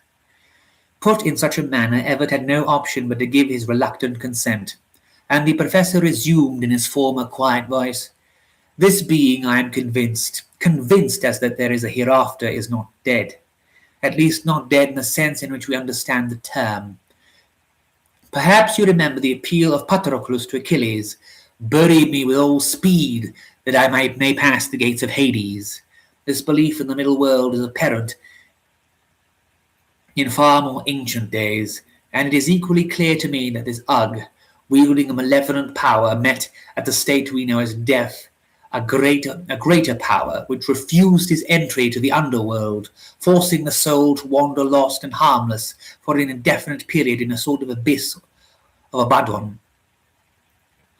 That the power which chained the soul of Ugg was closely in touch with things earthly is shown by the careful separation of the body from the ring which would seem to have given him such base dominion, and in the selection of these two remote burial places.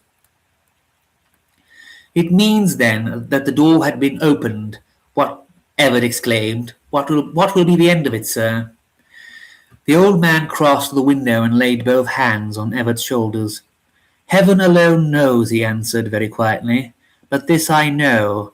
I turned that key, and upon me lies a burden of responsibility it is impossible to measure in words. I shall watch here alone, and something tells me that midnight will show me all I have to know.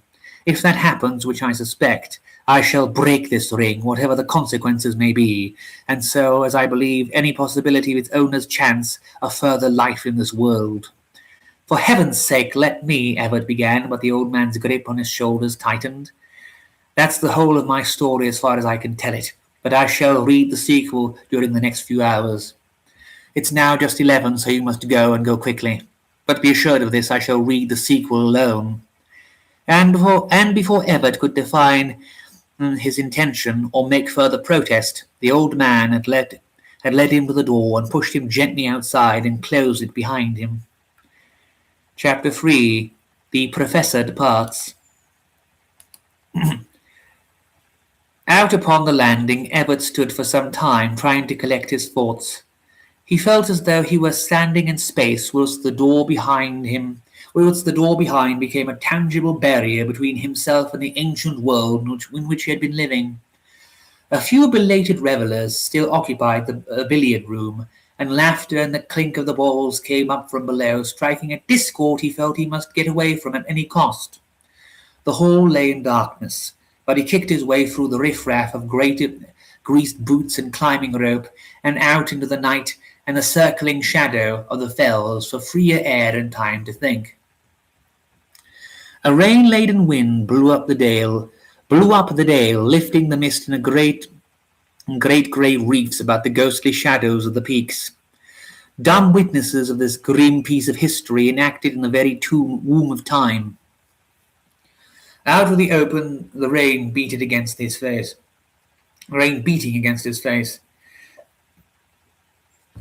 Everett fell into a long, quick stride, and the rhythmic movement gradually wore down the haunting dread that had taken such a hold upon him, leaving there only the puzzled doubt expressed by a well-balanced mind when confronted with the unfamiliar.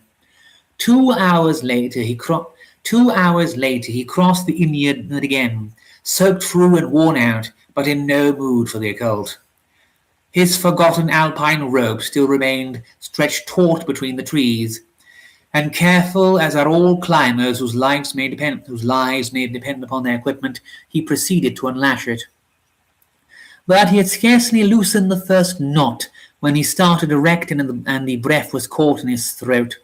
Out from an angle of the inn wall crept a black shadow which paused uncertainly, and then, to Everett's horror, took the lone stone wall adjoining with an ape-like leap and disappeared into the darkness.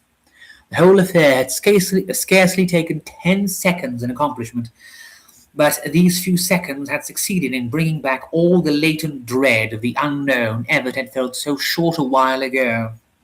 The thought that the professor might be in deadly danger was perhaps even now beyond the possibility of human aid, lay upon his heart like a leaden weight, and he cursed himself in a husky whisper for his careless egotism in leaving the inn unwatched for so long. Only a strong restraint prevented him shouting aloud as he strode into the sleeping inn and mounted the stairs 3 at a time. The professor's door remained closed and no sound came from behind it. A forbidding silence that made Everett pause undecidedly, though only for a moment. His promise of non-interference had been given and taken, yet that which he had just seen witness of in the yard must be sufficient excuse for his intrusion now. The door, he was relieved to find, yielded to the handle, and his anxious glance travelled at once to where the mantelpiece must be, but no dull glow lit the blackness of the room, and as he crossed to the table in search of the lamp, his foot scrunched heavily upon broken glass, telling him at once that the tragedy he feared had already been enacted, and the curtain rung down upon any small part he might have been able to take in it. A lighted match showed him that which he dreaded but knew instinctively must be. Across the hearthrug lay the old professor, a smile of calm triumph lighting up a face that had shown the soul's drawn agony so short a while ago. The death he went to meet so bravely had come upon him bereft of the terrors he foretold. No mark of violence showed the nature of the forces he had been in conflict with, though there remained good evidence that these were powerless now. In his left hand he still grasped a broken segment from the little magic circle of cornelian, but the iridescence had departed, leaving the fragment a stony yellow to the dim light of the match. All that remained of the dreaded ring of Ugg. That's that one. Now then, I propose, if you all are still interested, that I had something else in mind to read as well.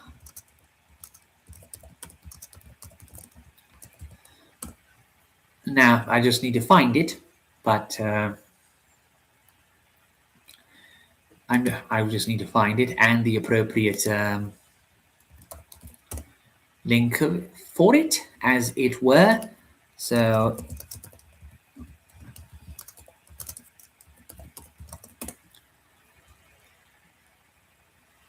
there we go. I think this is that one.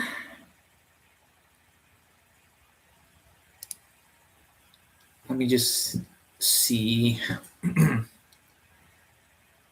Yes, I'm just going to see which one. That's the preface.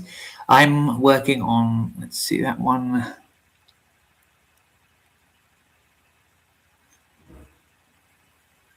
Okay.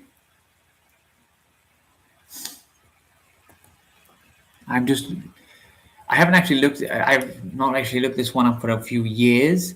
So, but I'm actually interested in doing this. I just need to very quickly go through my notes that I have somewhere and specifically try and find, because this is an interesting story that I remembered and I would want to share with you as well today, but I need to actually find it as well. There's also, let's see, which one was that?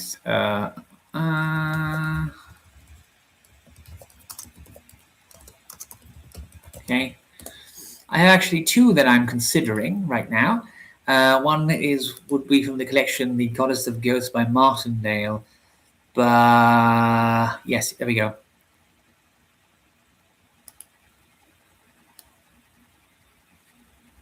I think of those. I'm just making sure. Let's see. Let's see. Again.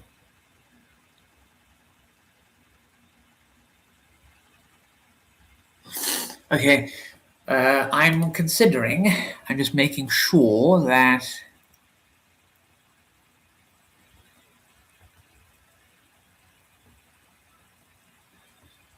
Okay.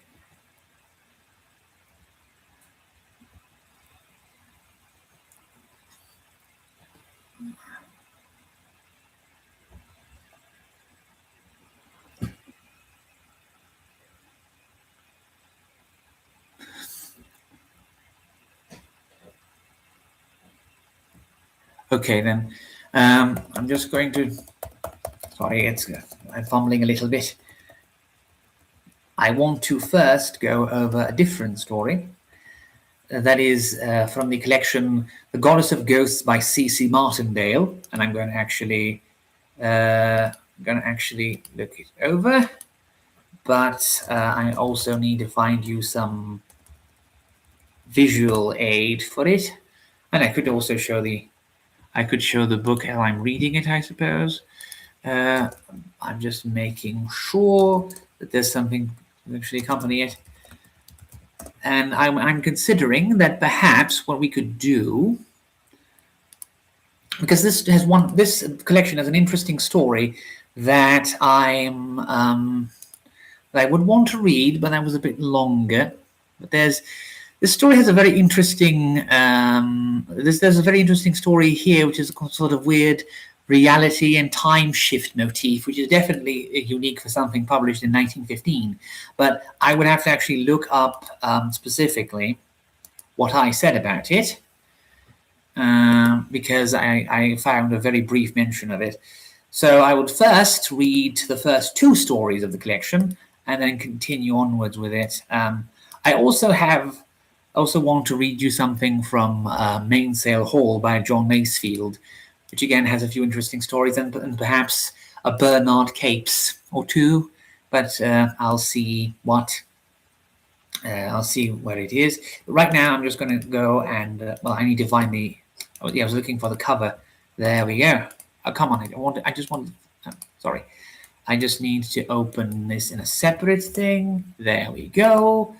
I don't specifically need to have this open. Then we'll go to. Wait, where is it? There we go.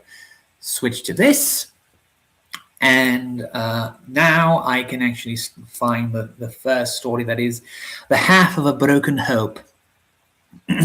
Also, there's Greek citations in here, but thankfully they've actually bothered to think about people who don't read ancient classical Greek, so there's an actual translation at the bottom. So it begins with a citation that goes, The Lady of a Broken Hope, Part 1, Elpenor, and the citation, I believe, from the Odyssey is, Now there was one Elpenor, a mere boy, neither at all too stalwart in war, nor firm knit in his spirit. This is the true story of Elpenor, for Odysseus did not fully understand it, though he was versed in seas and cities and knew the minds of men. Yet he had not altogether learnt the thoughts of youths and their griefs and their bewilderments. The boy was named Elpenor, for his father and mother prayed that he should become the hope of many men, and because they themselves were full of hope in his destined manhood. For as yet they had been childless, save for 2 daughters only, and from the first they taught him that he was to be a king of men, the swiftest in the race, the surest with the hunting spear, the bravest in battle, the subtlest in the council, and the friend of gods. And indeed he was a lusty baby, loud in tears and quick to laugh, and when he ran shouting in the shadowy hall or the echoing colonnades, it was like the flashing of the sun or the white wind tossing the poplar leaves.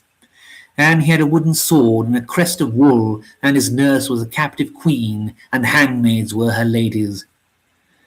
When he became a boy and sat behind the father, he would listen to the minstrel singing of how the gods and the giants fought, and he would and he would watch their battles in the crumbling embers of the fire, and he would set himself too there beside the blood-red war god, and in his sleep divine dreams stood above his head, and whispered to him, and he would cry out, and toss the fleeces off, and wake astonished, for he would have in the midst of the swaying tangle of the fight and would have slain kings of men, and have shone in star-bright armour.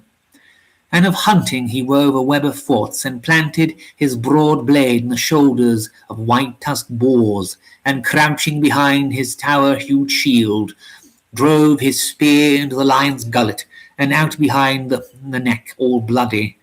And he observed the place at the white stones near the folding doors, where he should sit among the old men, and should rise and lift his staff, and speak words, torrent tumbling, or sharp and hammered, or like golden honey, stealing men's wit and will.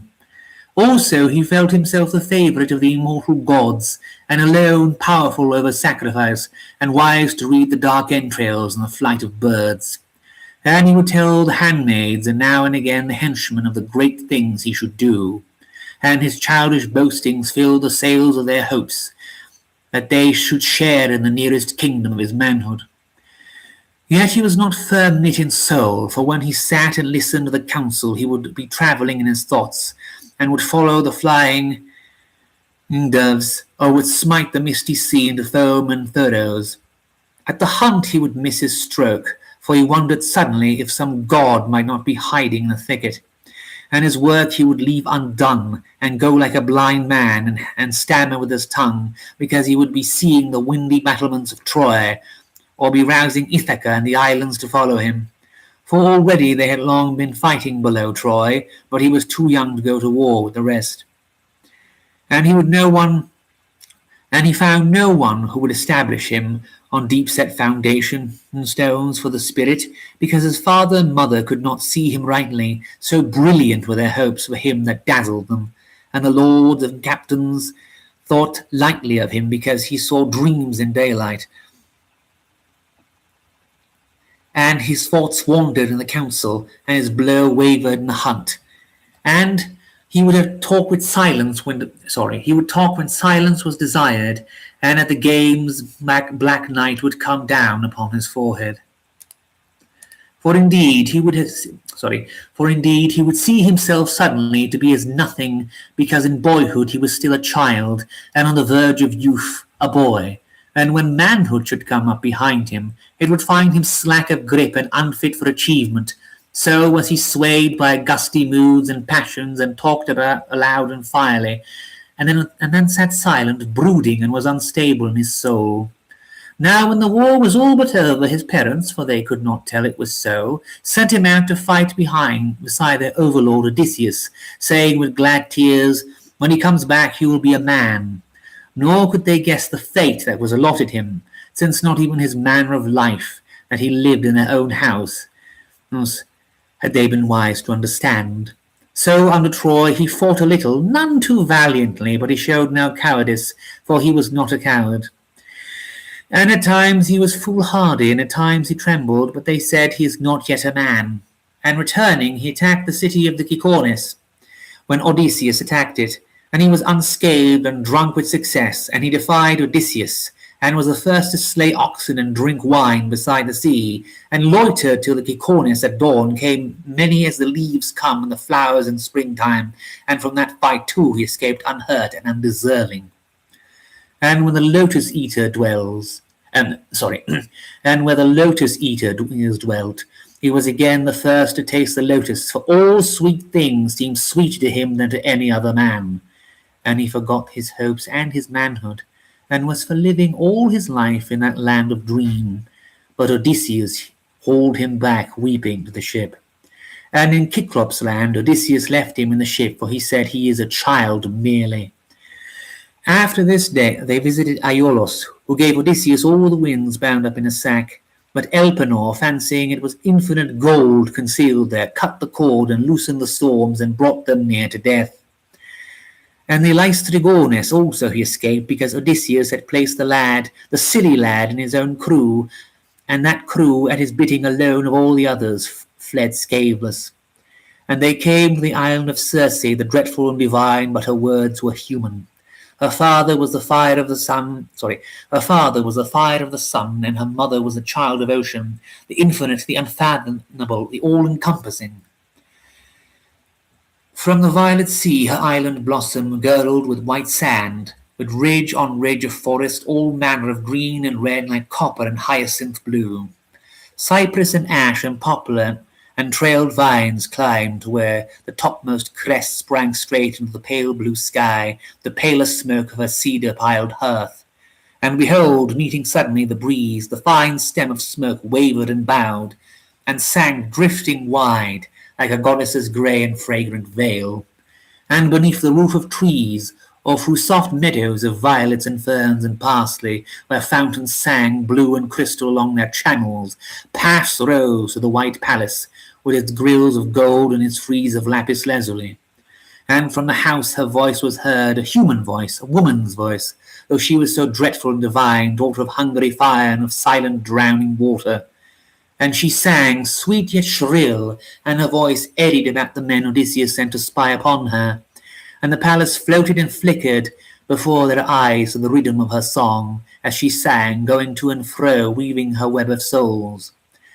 And only Eriolopus, of whom they said he was timorous, and knew nothing of how a man should live his life, surmised that there was craft, and escaped to tell Odysseus how the men, and the lad Elpenor had entered Circe's house, and ate the bread she set before them, and drank of her cup, and had been smitten by her rod, and turned thereby into swine, and had been herded into sties, and there were fed with husks and acorns, till they were goaded always with her goad, until they bled, and the hills were filled with their noise as they screamed, tortured by the goad, and they fawned horribly upon her fine and milk-pale fingers which tormented them. I will not relate again how Odysseus, saved indeed from somewhat by the mysterious drug, yet deeper tricked perchance by Circe, was skilled to restore his friends to their human shape and speech. And they seemed to one another finer men than of old, and of richer blood and firmer wit and will. And Elpenor became, as it seemed, quite one of them, and they said among themselves, how he is changed, and to him said, at last you are a man. And for a year they abode there within the walls of carved cedar wood, with cushioned couches and fleecy rugs at their feet, and everywhere chased ivory and gold, and the glory of amethyst and emerald and pearl, and plashing waters and tawny and crimson wine. But little enough of it they saw, for their eyes were swimming in the violent loveliness of Circe's eyes, and their thoughts were tangled in the golden mist of her hair. Now whether Elpenor were in truth hated by the gods, or loved by them, I do not know. Or it may be that the mood of his youth was too fluctuant for Circe's self to master him utterly. But during that year of delicate enchantment he grew day by day less happy in her loveliness, and full as in old times of dreaming on deeds he never did yet achieve, and on places where he was not. And this was pain to him, even as it had been pain to see that the comrades of Odysseus, and even Odysseus himself, despised his futile youthfulness. He could not understand the reason why he felt himself not only miserable, but angry with himself, and not only with himself, but with the men who could despise him. But it was that he saw himself aware of far better things than ever he should do or could do, and also that he saw his comrades to be far in reality from being as good as he, though they achieved so much more and so far better. They did what they did because they could not help it, because no thing save one showed itself in their thought, because they heard but one voice, saw but one road and fate that beckoned. They looked not backwards to regret, nor far forwards to investigate, nor to either side to choose. For him the sky had been full of faces, the wind of voices, the wide-waved earth and the infinite sea had called to him to this, and to that, and he had lost himself in hopes, and he had done nothing with his manhood, but had been first but as a boy, and then even in his foolish boyhood had been made into a beast. And he hated Circe's house, and he hated the sties, and yet he loved them both, and when he saw that he hated his life. And when it was necessary that they should go homewards, he hated Odysseus and his comrades and his home, even while he loved them and sickened for them. And this was because he saw that never should he be anything anywhere, and that they would of necessity believe that he had nothing in him, and that they must needs discard him. So on the last night, when the rest rose up from within the house, and clattered down the stairs towards the dawning sea. Elpenor, who had lain apart on the roof, threw himself down headlong and escaped from life altogether and forever. And Odysseus, because he was busied with other things, marshalled his crew and left the lad unburied and unwept. And Circe, seeing always, paced by her loom. And when Odysseus had sailed to the limit set by ocean, he made his way to Hades, and there saw the ghost he had expected, and he cried grimly to it, Elpenor, how camest thou beneath the gloom and the murk? Swifter wert thou on foot than I with my black ship. And in after days he told how the ghost had answered him, O Zeus-born son of Laertes, Odysseus many-willed, there makes me an evil fate from a god in my swilling of wine. And in the palace of Circe I had laid me down, nor marked I to come back and down, going to the long stairway, but straight from the roof fell I. And out my neck was broken from the spine bones, and my life went down to Hades. But thee by those left behind thee do I now beseech, by them that are afar, thy wife and thy father who did rear thee when thou wast a babe, and by Telemachus whom thou didst leave in thy halls an only child. For I know that when hence thou farest from the house of Hades, thou shalt put in thy well-rigged ship to the isle of Circe. There, O king, I bid thee forthwith to be mindful. Go not thou leaving me unwept, unburied behind thee, turning thy back, lest I become for thee some thing of wrath from the gods. But burn thou me up together with my arms, all that I have, and a tomb pile thou for me on the grey sea's shore, for me a miserable man, to be a tale even for men unborn. These things do thou for me, and plant upon the tomb my oar, wherewith in life army I would row, being with my comrades. Now whether Odysseus fashioned the ghost of his own thoughts, and heard from its lips the words he had expected, or whether the ghost in bitterness told him what alone it knew he would understand, or whether in its pale life its memories too had faded, and it had but the thoughts that all men at that time could not but think, I may not tell.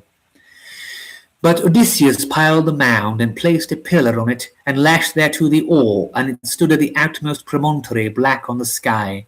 And the years went by with the sun and the storm, and the oar rotted and fell, and the pillar crumbled and fell too, and the mound slid this way and that, and vanished into the dooms, and the eternal sea lamented. And the lament of the sea and the deathless music of a poem And the lament of the sea and the deathless music of a poem are the homage to a boy who never came to anything. Part 2, Danae. There's a quotation here that in Greek that I don't actually know because there's no translation, so... My dear, said the poet Simonides to his wife, I simply cannot do my work if this noise is to go on. For it was his favourite time for writing, the evening before supper, and his small daughter Leocono was racing up and down the passage calling out, Come out, dear son, though she was all alone and had no one to play the game with her. You could hear her sandals clapping on the marble, and then padding on the rugs which they encountered. Sometimes the rugs evidently slipped forward, and there was a space of astonished silence. But when you are as little as Leoconoe, you have not far to fall, and rugs are soft. And if you make up your mind to cry, and do cry, you annoy Papa worse than ever, and will certainly be stopped running up and down the passage. And what else was there to do this stormy evening? So on she ran, shouting, If she's got to play out there, Mirha, he continued, she really must be asked to choose some quieter game. And she can't expect the sun to come out 2 hours after sunset. It stands to reason. Poor little thing, said Mirha composedly. And such a rainy day, and she went out with her wool work. Come out, dear son, shrieked Leoconé with unusual shrillness and suddenness just outside the door. Simonides threw down his pen. My dear, he said, I really must ask you to have the child removed. It's of the highest importance that I finish this lament tonight. The court exacts it. My whole position in Thessaly will suffer if it's not ready for tomorrow, and bills have simply got to be paid. You old darling, said Mirha, rising and letting the ball of saffron wool roll into the corner. You careful old thing.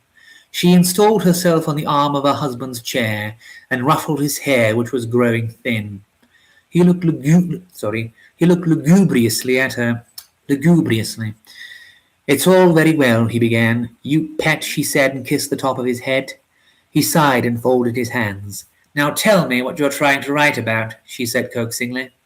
Why, I told you, he complained. This is the Threnos of Danae for the court. It'll be recited next month at the festival, and it's got to be rehearsed. Here we are 3 days off the end of my Mocterion. Tell me the story of Danae, she said. Acrisius, king of Argos, he began, having learned from an oracle that any son of his wife Danae, should she bear one, would kill him, imprisoned her in a subterranean dungeon built of bronze. Mirha yawned slightly behind her husband's head. Go on, dear, she said, I know that part. Danae, said the poet, suddenly enraptured, was more exquisite than the anemone and fairer than the jonquil. Her eyes were green like pools in the green limestone. Her hair had in it the redness of the sunset and her neck. Never before her had there been a maid so fair, so fragrant, so gentle, and so prudent, and there never will be. Yes, dear, I know, said Mirha, this time quite frostily. Her eyes were brown. But get along a little more quickly with the story. Simonides, his spirit slightly dashed, glanced up and said, You absurd person, he cried, and in his turn he kissed her, but she ducked her head and his salute alighted crooked on her ear. But for all that, harmony was better than restored. Then came the golden rain. When I read you that part, my Mirha, how she sat there, at the open roof above her, and the white moon and the spear points of the stars, so cold, so lonely, her grey-green robe spread round her on the black floor, and how the stars suddenly reeled and grew innumerable, and flushed and flashed, and fell in golden tears. You can hear the swift patter in my verses, he cried exultantly, and then the wide, warm rhythm when the god made his presence known to her and told her how he loved her. It must be chanted to a solemn tone, a slow, deep voice, calm, peaceful, austere. Well, and then, he went on petulantly, I just got to the part where Acrisius had discovered her baby, Perseus, and had set her a sail in the oak chest on the Aegean Sea, and the storm had begun. You've got excellent weather, she said encouragingly, to help you do the storm. And in effect the wind was howling and the cypresses bending and creaking. The rain whistled off the tiles and rushed in the gutter, and far the sea moaned hoarsely. Indeed I have, he answered, and I had the initial lines so well, the whole dipping and pitching of the coffer and the huge hollow waves. You can see her slide down quickly up, the wave hang poised, and then down and up again. Now can't you, Mirha? Yes, dear, she said obediently, but why can't you go on? Because of that infernal noise, growled he. Well, baby, me white thoughts shall be made to pay for the harm she's done, and she'll tell us what to put next. She opened the door and called Leuconoe. Come here, white thoughts, she cried. Mummy and baby white thoughts are in a big box floating on the sea, and it's rough, and a spring it's splashing up, and baby white thoughts will get all wet. No, cried Leuconoe, because baby white thoughts will snuggle down into Mummy's big red cloak and be covered quite, and so won't get wet. But what will Mummy do if she can't see her baby girl any more because she's all hidden away? Mummy may weep now and then and see baby's face, and Mummy may kiss it and cover it up warm again. Simonides ecstatically wrote a line. But Mummy's so cold and so lonely, and she sees the big waves, and she's wet with the rain, and she does so want to comfort her. And White Fox has gone to sleep. And she woke her babe, and she cried, began Simonides. Did she, baby? Said the mother. Oh, no, Mummy, cried White Thought. Baby wouldn't help going to sleep in the crimson cloak, though she did try hard to keep awake to comfort Mummy. But when the baby had gone to sleep, Mummy is so brave she'd never have waked up baby for fear baby should be frightened too. You exquisite child, exclaimed her astonished father. She's a little white fox, laughed her mother. But Mummy, that's what you'd have thought, said the baby, standing on her mother's knees and kissing her. You sweetness, said Mirha, kissing her too in both eyes. And now come, what next? Mummy would have prayed to the god, answered the baby. Oh, said Simonides to his wife, and pray what would poor Danae have said to Zeus, madame? It was Zeus who was responsible for her perilous voyage, you know. I think I see a splendid bitter speech prepared for me, thought, though I fear impiety. Leucones listened open-eyed. Alas, said the mother, yes, what would she have said to Zeus? And she had a moment's vision of the fate of women driven out to tossing seas of doubt and heartbreak by hidden destiny, and she was silent. Sorry, I just lost my place for a second. There we go. But Mummy, said White Fox as the silence lasted, did Daddy say the god put her in the box in the sea? Yes, darling, said she. Daddy said almost that. Well, Mummy, what were you afraid of? The dear gods could see you on the sea, couldn't they? And they wouldn't let it hurt you if they saw you in the storm. Mid has still sat quiet. Some god was guide, she quoted at last. That must be it, I suppose. Ah, Simonides, there's the answer. Homer answers everything, and even you will never beat him. My dear, said Simonides, to whom comparisons were particularly odious, you're a very well-educated woman, I know, but it's quite bad enough to have people comparing me with persons like Lassos and Anacreon, and that detestable young prig, the Theban Pindar, and now Homer. Don't please talk to me of Homer, I don't go in for epic. No, dearest, said she, looking over his shoulder, for he had been scribbling a while the baby talked. Why, I've written a whole strophe, read it to me. Mirha, said he solemnly, in no language that has been or that shall be shall you find a poet capable of putting these thoughts of mine to a diviner rhythm. Listen to the waves beating, to hear sinking and leaping, to hear thoughts and hopes and angers wavering. And he read, her in the carven chest, what time the gust and gale and surging wave smote into fear and set her eyes astream. She Perseus in her dear embrace pressed and spoke, O baby mine, what grief I have. But thou, soft sleeper's soul, unruffled, sweet a dream, and cruel cradle of bronze riveted oak, 'neath sky's unlit and midnight's murky cloak, you have no care, dear little eyes, curtained in hiding hair, dear little face in crimson robe so pale, for the deep racing wave, salt spray and screaming gale, she weeps. Alas to thee, if horror were, wouldst thou not wake, O sweet, my words to hear? She recovers herself. Ah no, but sleep, my babe, and sleep, O sea, and sleep heart's anguish infinite.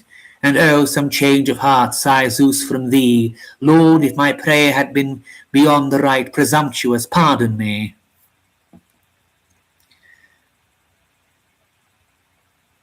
And who shall say that he was wrong, and that his words could, by any skill, how great soever, be equalled in the music of any other tongue?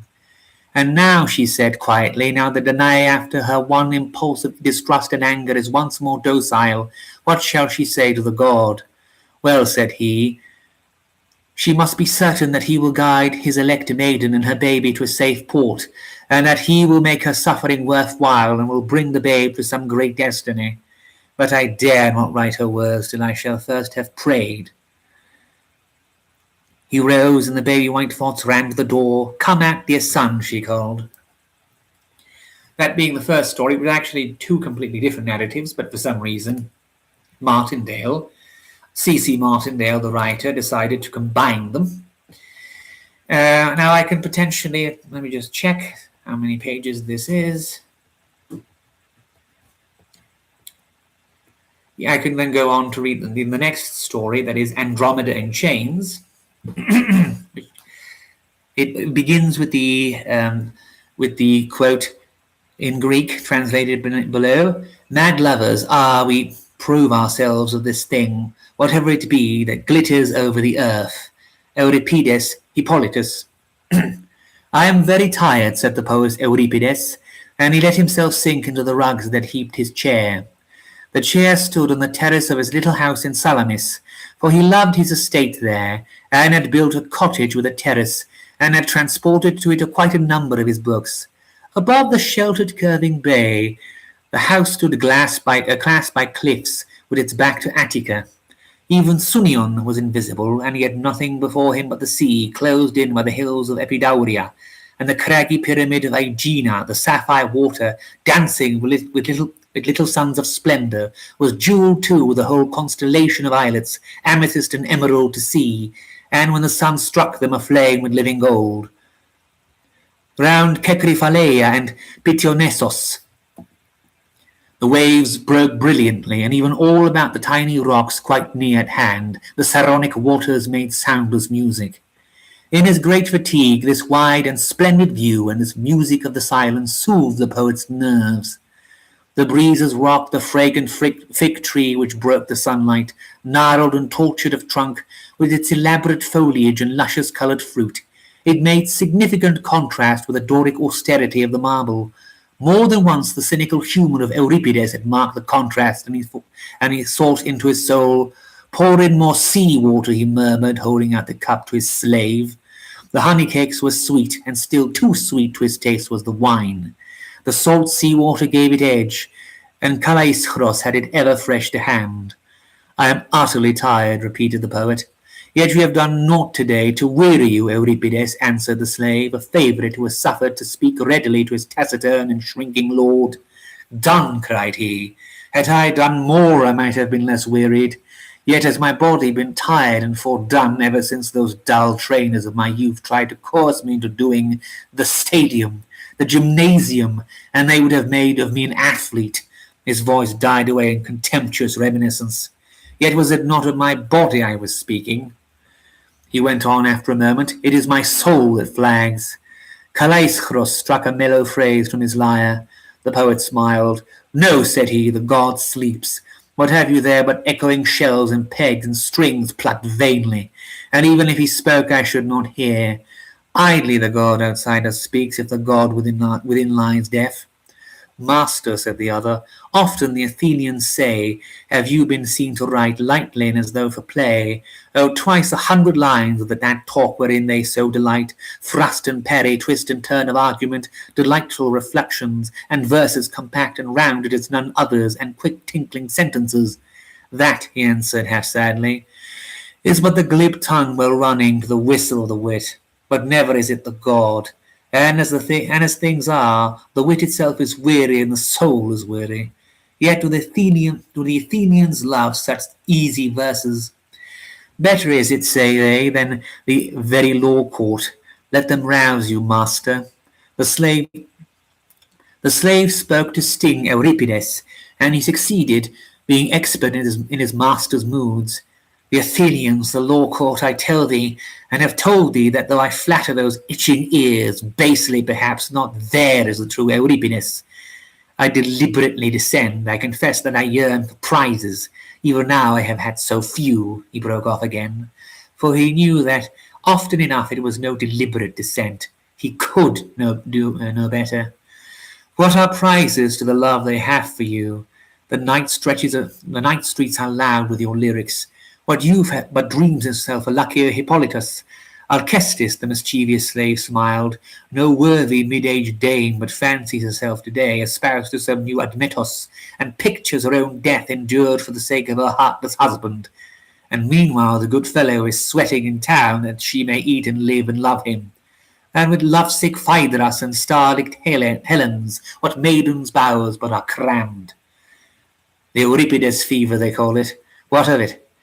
This song, or that they love, they sing them when they are drunk. This heroine or that sets girls for the hour out of themselves and for a whole week moping. But what else can such trifles work?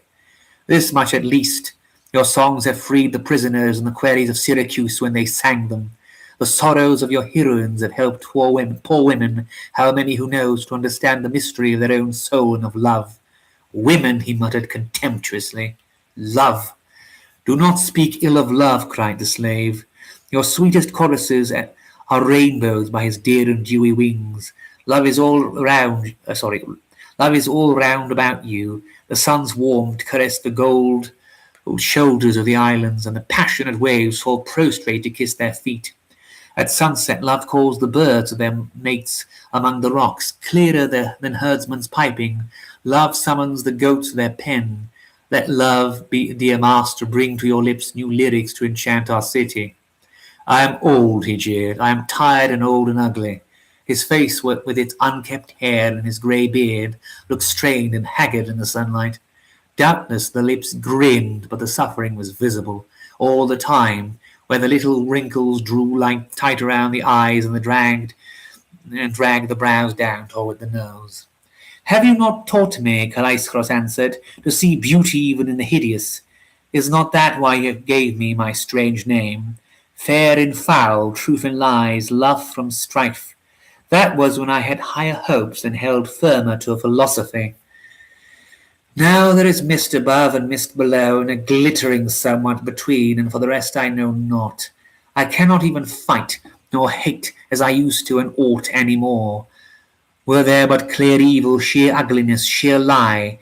As it is, I doubt what seems most foul, even as I doubt what is fair. I fear why I cannot rarely trust. Yet fear itself, who knows whether it be evil? Who knows if life be not in good truth death, and whether yonder death may not prove life? We drift on fable idly, willingly were I God's slave, but what is God, nature? But what is nature? The mind of man, necessity? What Gorgon's head has looked upon me, slaying all that, I will not say, that was good, but at least that lived. Now I know nothing in the whole world save that I am tired unendingly. That Gorgon's head master, Perseus, Andromeda, urged the soft voice, there is a theme for you, them you have scarcely touched. Perseus, he answered, irascibly. Portents and Burges, the bloody snakelocks, the three grey sisters with their one eye and their one tooth for all, the sea monster and the sandal, 2 cubits long. I have done with those stage properties. That was for Aeschylus, who liked to make children scream and women sick. Even I have used them overmuch. But Euripides retell the sacred myth, fashion it anew as you so well can, who twice told and so variously the tale of Helen. And master, cannot you hear the chorus of Ethiopian maidens, bewailing white Andromeda, where chained to the rock she waits the monster to devour her? Here is room for songs woven of minds and seals and women's tears. The sheer crag, the sweep of halcyon wings, sea blue, the hero like a star cleaving the spray on his love-pinioned sandals. Yes, brooded the other, the responsive rhythms already rising and rippling around him.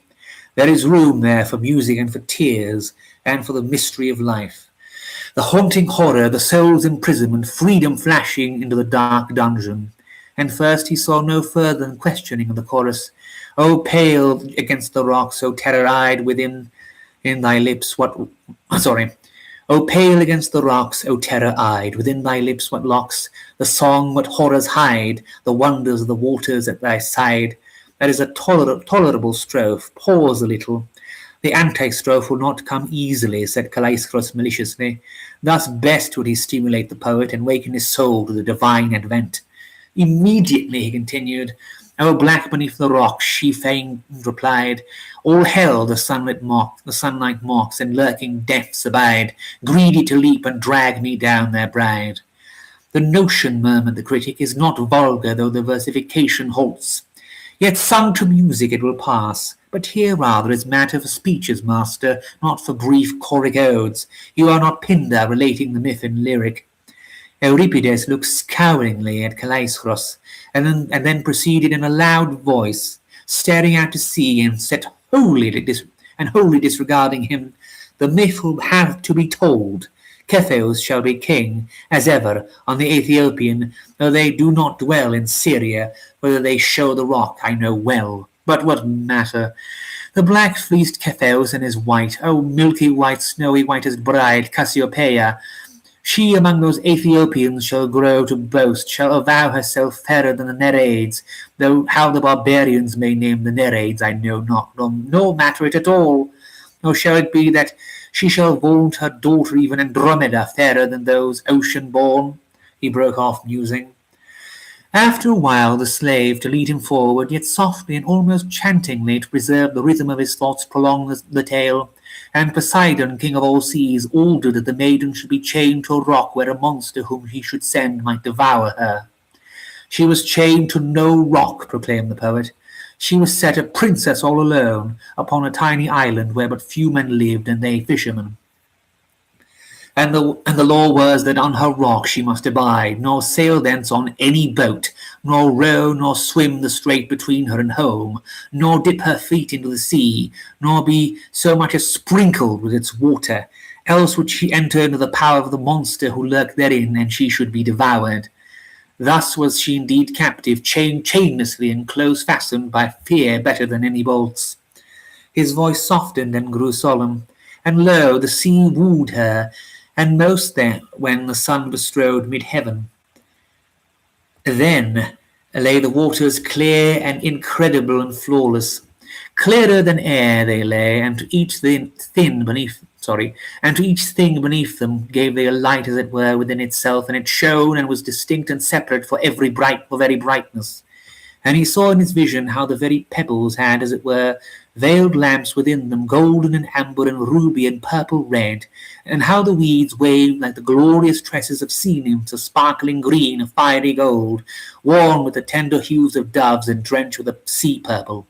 The fish, golden and blue and grey, shot to and fro, or hung motionless, the light glinting from their myriad scales, and bubbling into silver from each web and spine and filament. And above all, sea flowers lived down there in the cool lagoons, and under the curve of rocks, brief flowers, starry on no fragile stem, but innumerable with waving, swaying fingers, forests of talkative, restless fingers, golden and pearl, grey and copper colour, dim green and purple, and every hue of wine, tawny and russet and crimson, and the colours of pomegranates and the ripening fig. And of the shells, who should tell their delicacy and their tint? Fairer were they than cyclamen and iris, fairer than the myriad tendrilled clematis. Yet for the sake of the shells and the sea flowers she learned to sicken of the roses and narcissus and anemones of the land. For the sake of the senseless pulpy flowers beneath the water, cold flowers that none might pluck nor weave. For the sake of the spines and brittle shells she loathed the ivy and verbena and the mossy violet. And with the fishes she was not all too eager to have play, but with the nereids and tritons whom she dreamt of in the silver and purple palace of the sea, and almost she sinned her mother's sin, and avowed herself a fit companion and equal of the god-born, so gleaming pale was she, and so would the waves have lapped her limbs about, and lit them with new loveliness.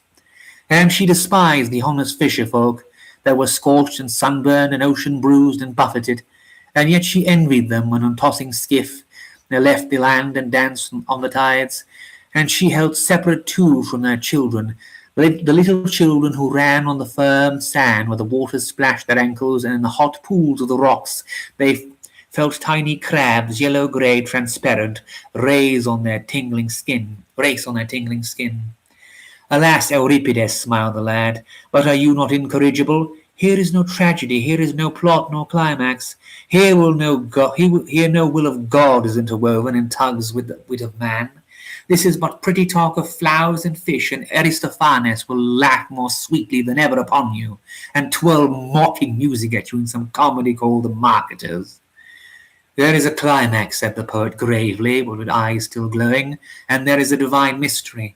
Andromeda had never seen the monster, nor had the fisher-folk seen it. What if it were but a lie? So in the dawn, when the sun rose, and all the sea was trembling gold, soon she could not believe that within the blaze of splendour dwelt anything black or foul, so strong and free were the great waters, and so leapt they in delight against the brisk breeze of morning, cresting each golden ripple with sheer fire. And at night, when the moon hung full and the dark sea quivered into a silver road, she felt that in all safety she might speed over the surface, nor ever sink, so clean and pure was the path. Fearless in the triumphant dawn, trustful and tender in the night, at noontide she gazed wearily upon the sea, and knew for certain that it held no secret, whether good or ill. For from the cliff crest she could peer down into the transparent waves, and there could see the weeds and the shoals of fish and the rocks.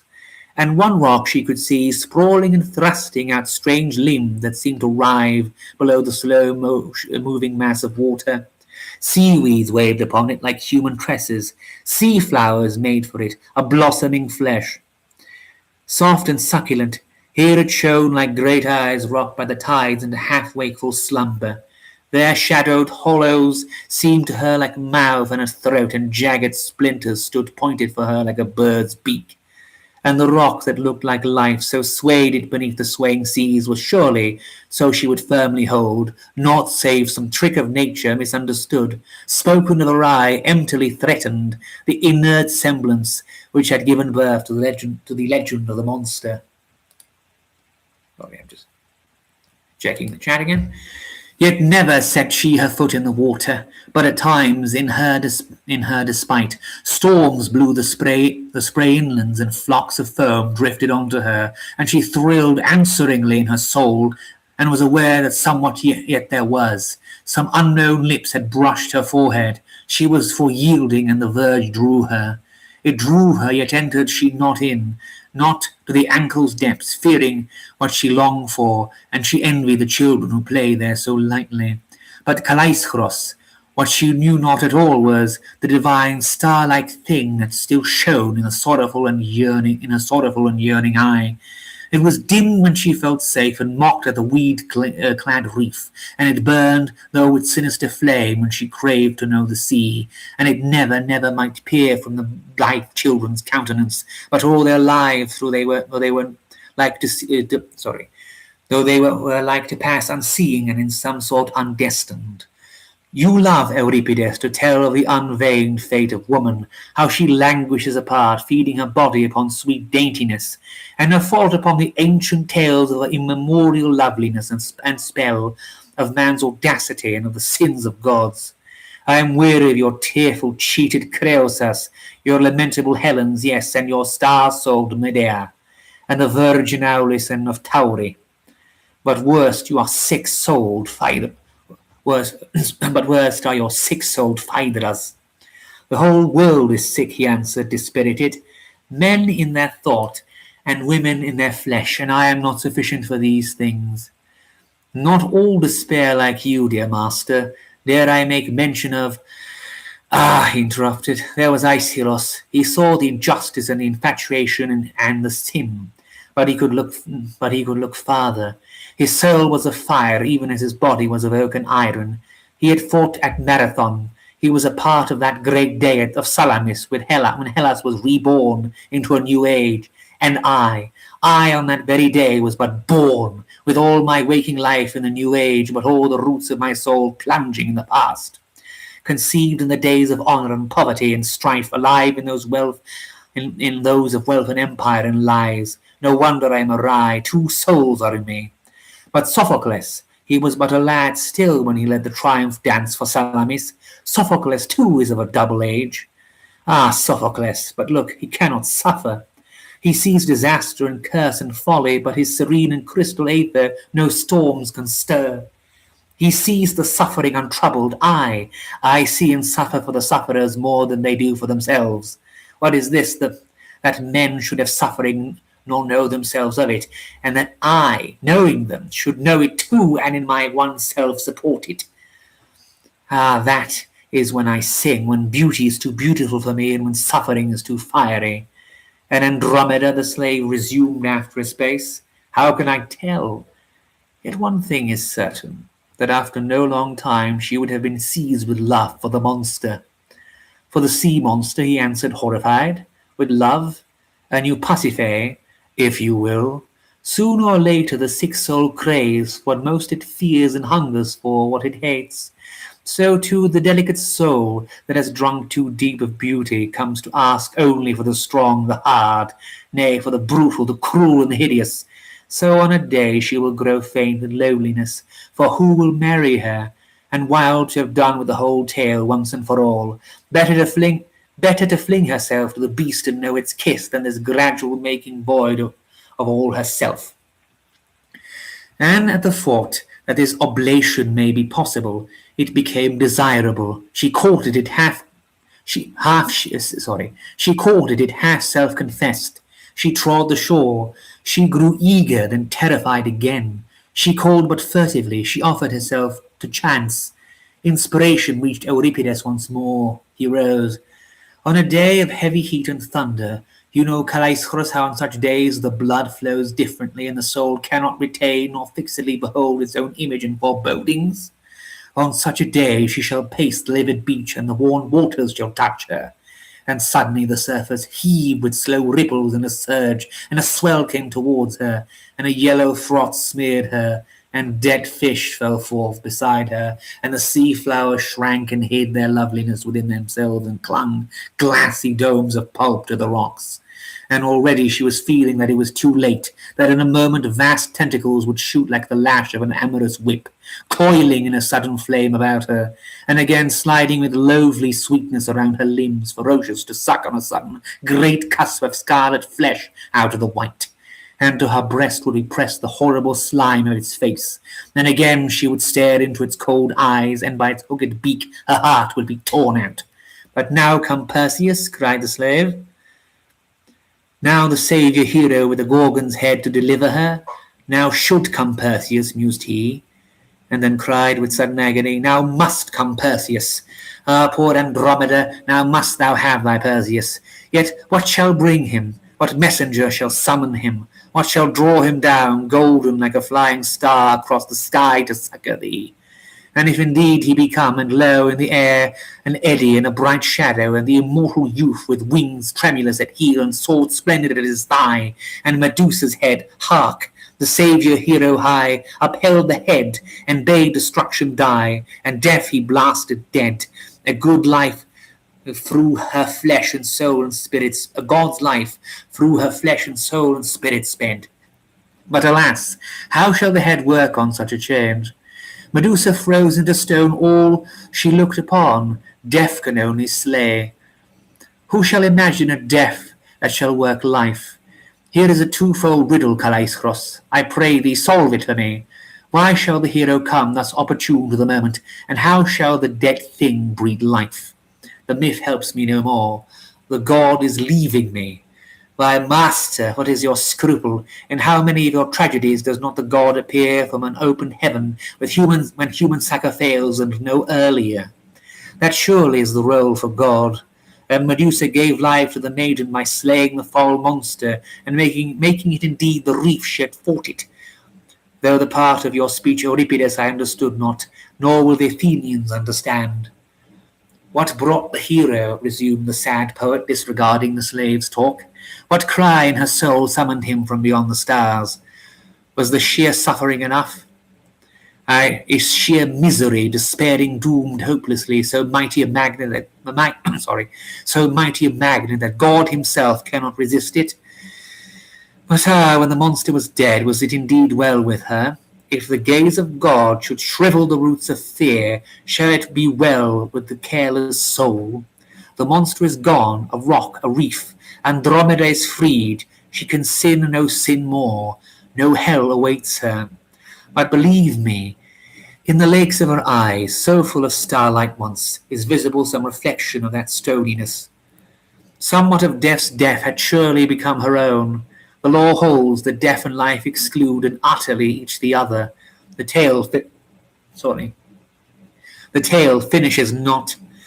But you have spoken marvels, good master, he replied. What more need you say? The tale is told, the tragedy is complete, and the prize is certain, or at least it will gain no prizes, he answered. But I well may finish it. I am too tired for more. His patron Athene shall appear. She shall bid him loose Andromeda, and shall foretell their marriage, their worship, their constellation, and the hero shall fly off, uplifted by the crane with the maiden in his arms. At that, how will the young men laugh? But I am too tired even to weep, and it has grown cold. That being the second part of the connection.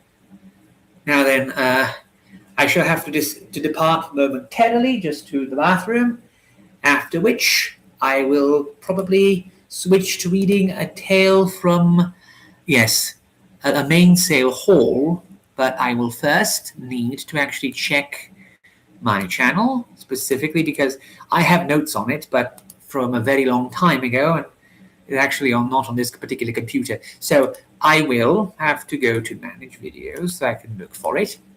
So I can remember the one that one story from there, and I specifically want to look up and read.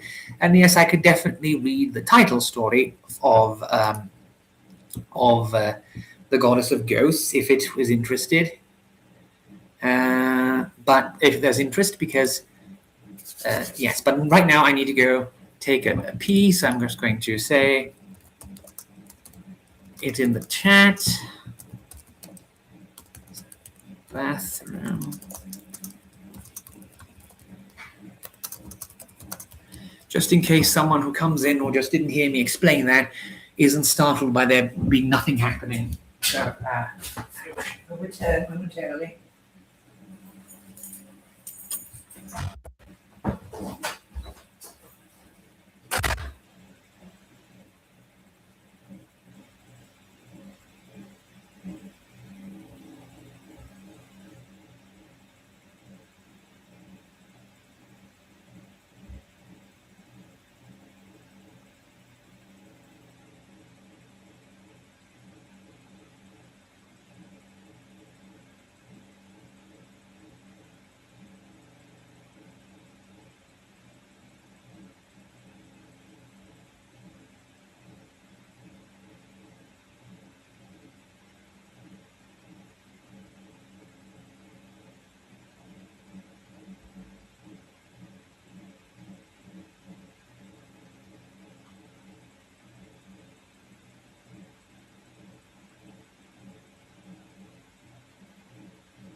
I have returned, not exactly covered with glory, but at least punctually, as it were. Now, I'm going to put this here. So, I forgot this in the thing. Okay.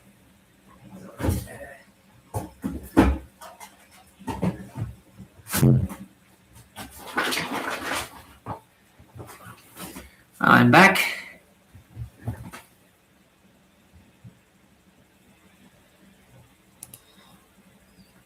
Well, I am back. Sorry, what? I'm not familiar with that, no. I don't really know what you're talking about, right? So, let me just see.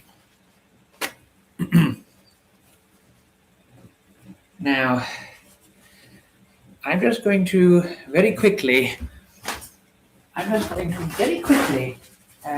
eat something.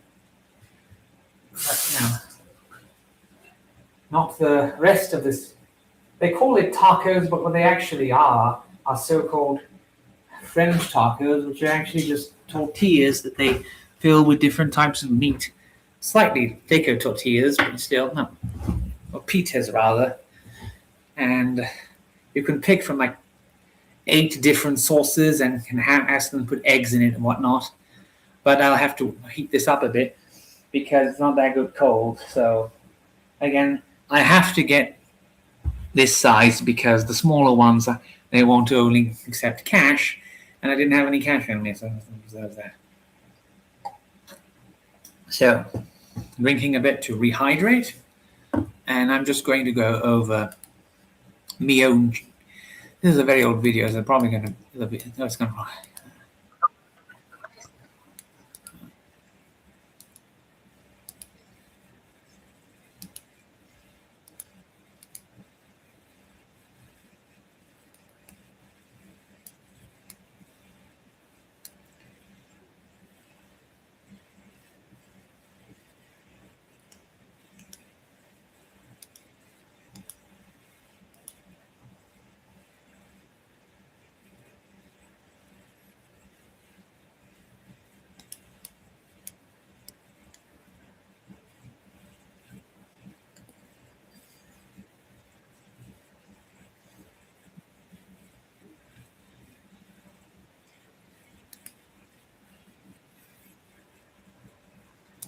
Sorry, I'm still looking through it. I definitely am planning to read at least the first 2 stories of a Mainsail Hall because I believe, because looking at it, they are in fact very short. I just can't remember specifically the one that I'm trying to find out which one is that one which I'm remembering in it. Sorry, I also I have a message here. Someone trying to scam me. It does look like it, or maybe not. That's a server I actually frequent. Yes. And actually wrote in a few times recently, so although I'm still very skeptical. Anyway, yeah, so I'm just going to eat some pistachio pudding. I'm sorry, but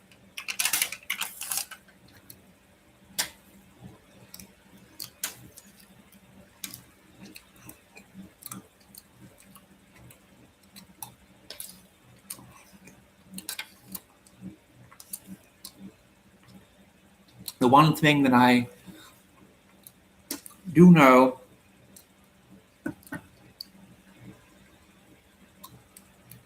that I do tend towards is a bit of the old pathos in narration. It's only the problem where there's certain words that just trip me up and that I can't seem to pronounce without issue, no matter how hard I try. The word generally often trips me up because I end up saying generally, even though I don't want to. That's a good example. And then there's just some words which I can't remember right now, but I definitely ran into a few of them already on this stream that I have issues with. Okay, let me just.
Listen.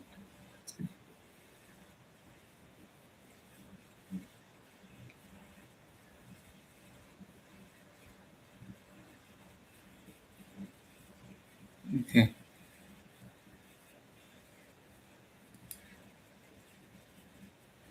Okay, so I generally found out in general what I actually wish to read. We can return to the Martindale collection a bit later, but right now I'm just going to find the title page for. Let's see now. Yes, the title page for. In fact, I might actually. I have the image, but I'm actually curious if I can find a review for it, because that might enable me to find if I actually said anything about it. Sorry, just probably not, but I'm just checking it because there's different versions of these. Okay. Okay, I just need to thank someone for.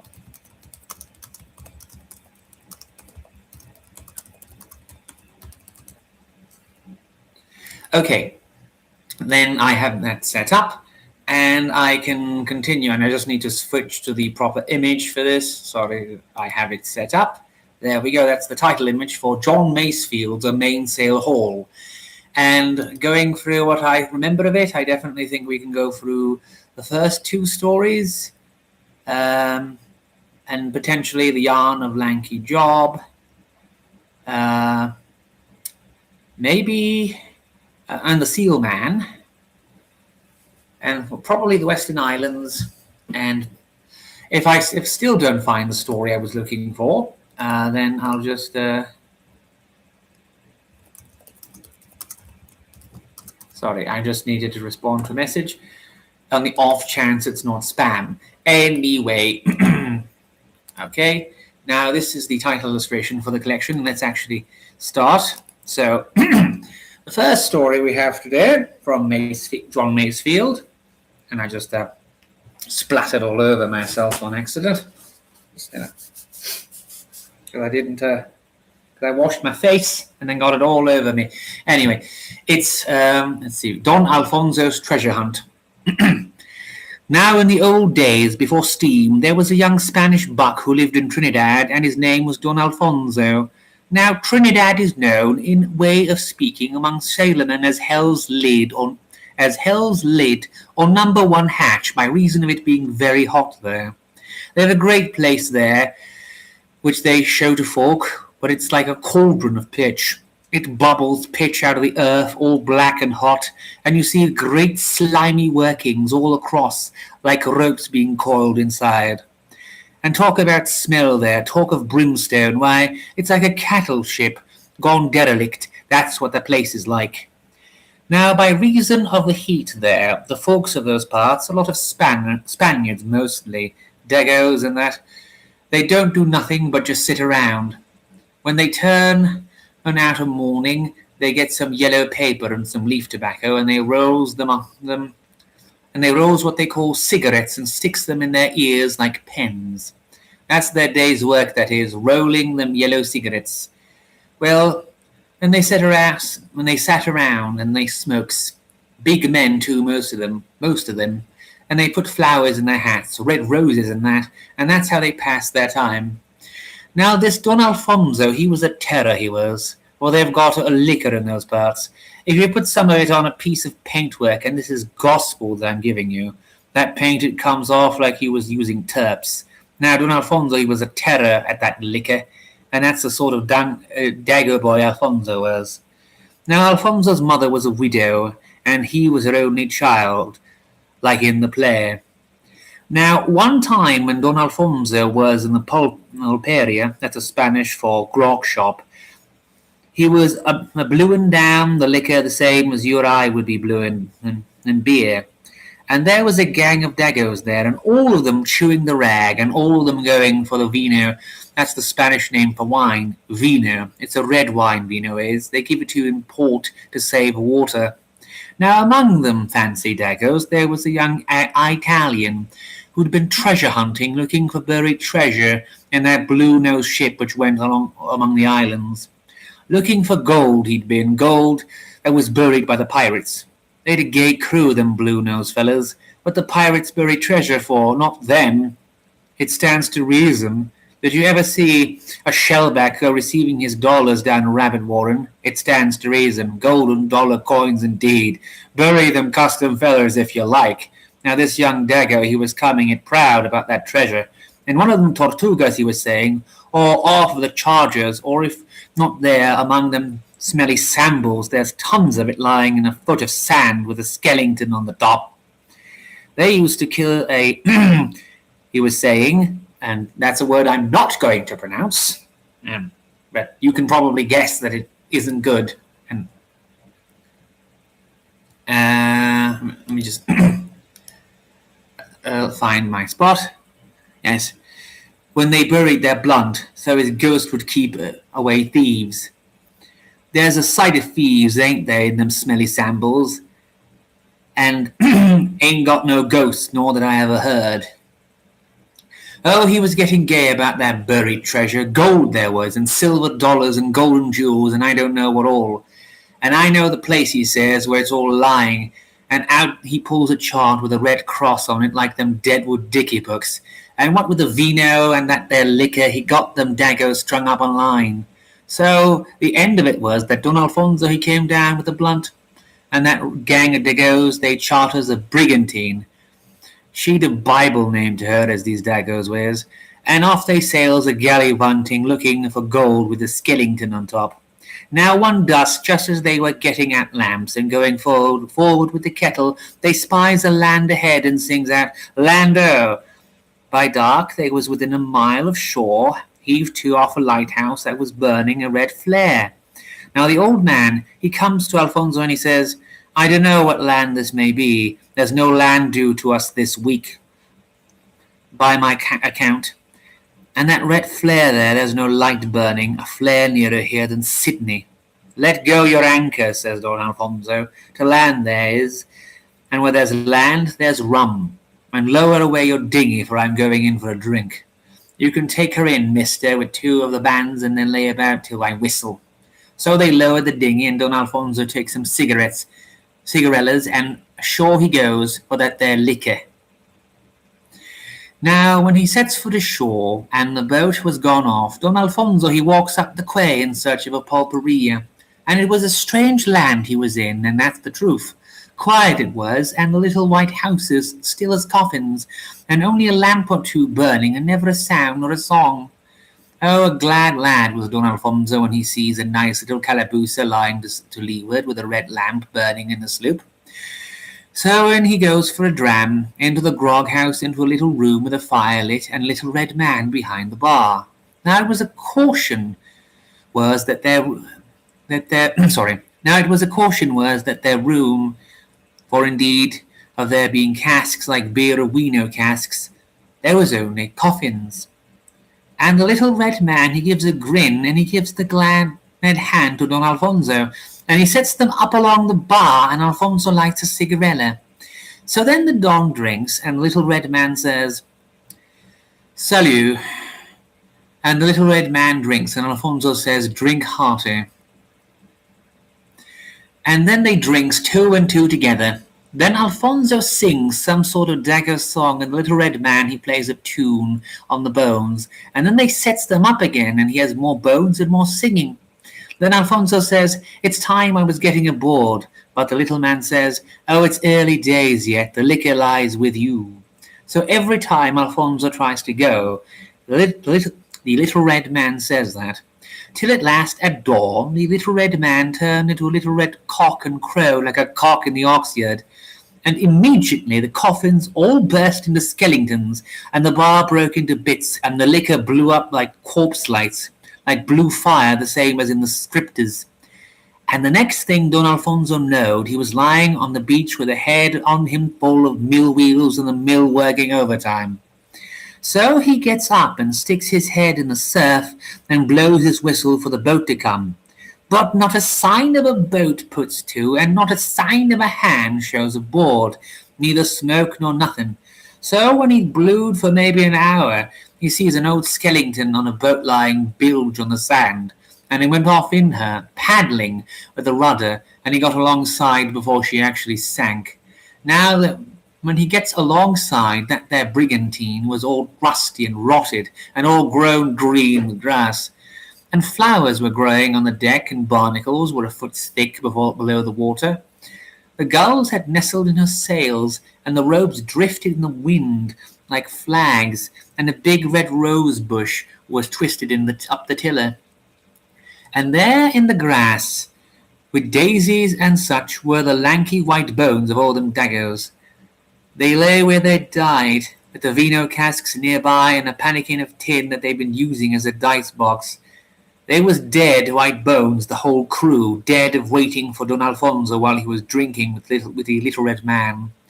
So Don Alfonso, he kneels and he prays, and, oh, he says, that I might die too, and me the cause of these here white bones, and all from my love of liquor.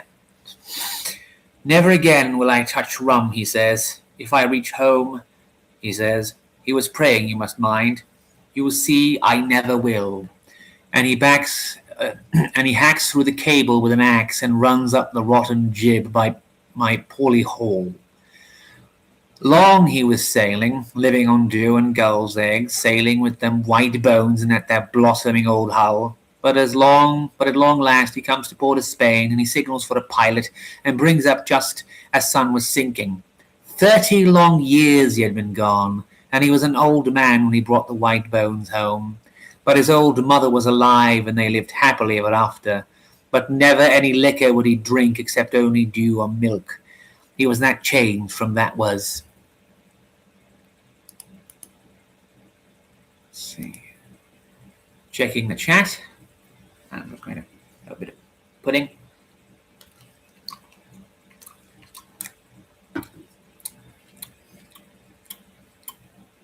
Sorry. Now, we'll go to the next one in this collection. So it's Port of Many Ships. Down in the sea, very far down, under 5 miles of water, somewhere in the Gulf of Mexico, there is a sea cave, all roofed with coral. There is a brightness in the cave, although it is so far below the sea. And in the light there, the great sea snake is coiled in immense blue coils with a crown of gold upon his horned head. He sits there very patiently from year to year, making the water tremulous with the freshing of his gills. And about him and at all times swim the goggly-eyed dumb creatures of the sea. He is the king of all the fishes, and he waits there until the judgment day, when the waters shall pass away forever and the dim kingdom disappear. At times the coils of his body weave themselves, and then the waters above him rage. One folding of his coil will cover a sea with shipwreck, and so it must be until the sea and the ships come to an end together in that serpent's death throe. Now when that happens, when the snake is dying, there will come a lull and a hush like when the boatswain pipes. And in that time of quiet you will hear a great beating of ships' bells, for in every sunken ship in the sea the life will go leaping to the white bones of the drowned. And every drowned sailor with the weeds upon him will spring alive again, and he will start singing and beating on the bells as he did in life when starting out upon a cruise. And so great and so sweet will the music that they make, that you will think little of harps from that time on, my son. Now the coils of that snake will stiffen out like a rope stretched taut for hauling. His long knobhead horns will droop. His golden crown will roll from his old tired head. And he will lie there as dead as herring, or the sea will fall calm like it was before the land appeared, with never a breaker in her. Then the great white whale, old Moby Dick, the king of all the whales, will rise up from the quiet in the sea and go bellowing to his mates. And all the whales in the world, the sperm whales, the razorback, the backfish, the rorke, the right, the 40-barrel Jonah, the narwhal, the humpback, the grampus and the thrasher, will come to him, fin out, blowing their spray to the heavens. Then Moby Dick will call the roll of them, and from all the parts of the sea, from the north, from the south, from Callao to Rio, not one whale will be missing. Then Moby Dick will trumpet like a man blowing a horn, and all that company of whales will sound, that is, dive, for it is they that have the job of raising the wreck from down below. Then when they come up, the sun will just be setting in the sea, far away to the west, like a ball of red fire. And just as the curves of it goes below the sea, it will stop sinking and lie there like a door. And the stars and the earth and the wind will stop, and there will be nothing but the sea and this red arch of the sun, and the whales with the wrecks and a stream of light upon the water. Each whale will have raised a wreck from among the coral, and the sea will be thick with them. Row ships and sail ships and great big 74s and big White Star boats and battleships, all of them green with the ooze, but all of them manned by singing sailors. And ahead of them will go Moby Dick, towing the ship our Lord was in, with all the sweet apostles aboard her. And Moby Dick will give a great bellow like a foghorn blowing and stretching fin out for the sun away in the west. And all the whales will bellow out and answer, and all the drowned sailors will sing their chanties and beat the bells into music, and the whole fleet of them will start towing at full speed toward the sun and the edge of the sky and water. I tell you, they will make a white water, those ships and fishes. When they have got to where the sun is, the red ball will swing open like a door, and Moby Dick and all the whales and the ships will rush through it into an anchorage in Kingdom Come. It will be a great calm piece of water with land close aboard, where all the ships of the world will lie at anchor, tied tier upon tier, with the hands gathered forward singing. The hands gathered forward singing. They'll have no watches to stand, no ropes to coil, no mates to knock their heads in. Nothing will be to do except singing and beating on the bell. And all the poor sailors who went in patches, rags, my son, they'll be all fine in white and gold. And ashore among the palm trees, there'll be fine inns for the seamen, where you and I maybe will meet again, and I spin yarns maybe with no cause to stop until the bell goes. That being the second part of this. Now, I'm just going to see. There we go. The next bit I'm going to read is a story called The Yarn of Lanky Job, also from the same collection. Lanky Job was a lazy Bristol sailor, notorious for his sleepiness throughout the seven seas. And though many captains had taken him in hand, none had ever made him sprier or got more than a snail's work out of him. Perhaps he would have been more wakeful had he not been born with a caul which preserved him at sea from any danger of drowning. Often he had fallen from aloft or from the forecastle rail while dreaming during his work or lookout. But his captains had always paused to pick him up, and to all his captains he had made a graceful speech of thanks which ended with a snore at the 9th or 10th word. One day he was lolling on a bollard on the quay at Bristol, as fast asleep as a man could wish. He had fallen asleep in the forenoon, but when he woke the sun was setting, and right in front of him, moored to the quay, was the most marvellous ship that ever went through water. She was a bluff-blowed and squat, with a great castle in her bows and 5 poops, no less, one above the other, at her starn. And outside her bulwark there were painted screens, all scarlet and blue and green, with ships painted on them, and burning birds and ladies in cloth of gold. And then above them were rows of hammocks covered with a white piece of linen, and every little poop had a rail, and her buckets were green, and in every bucket there were roses growing. And the masts were of ebony with mast rings of silver, and her decks were all done in parquet work in green and white woods, and the man who did the caulking had caulked the deck seams with red tar, for he was a master of his trade. And the cabins was all glorious to behold with carving and sweet to smell like oranges. And right astern she carried a great gold lantern with a big blue banner underneath it, and an ivory staff to the whole, all carved by a Chinaman. So Job looks at the ship, and he thinks he never see a finer. So he ups alongside and along a gangway, and there he sees a little sea captain with a big red hat and a feather, and a silver whistle to him walking on the quarter deck. "Good morning, Job," says the little sea captain, "and how do you like my ship?" "Sir," says Job, "I never see a finer." So the little sea captain takes Job forward and gives him a bite in the forecastle, and then takes him aft and gives him a sup in the cabin. "And Job," says he, "how would you like to sail aboard this beautiful ship?" So Job, who was all wide awake with the beauty of her, says, "Oh, sir, I'd like it of all things. She be so comely to see." And immediately he said that, Job sees the little captain pipe his whistle, and a lot of little sailors in red hats run up and cast up hawsers off.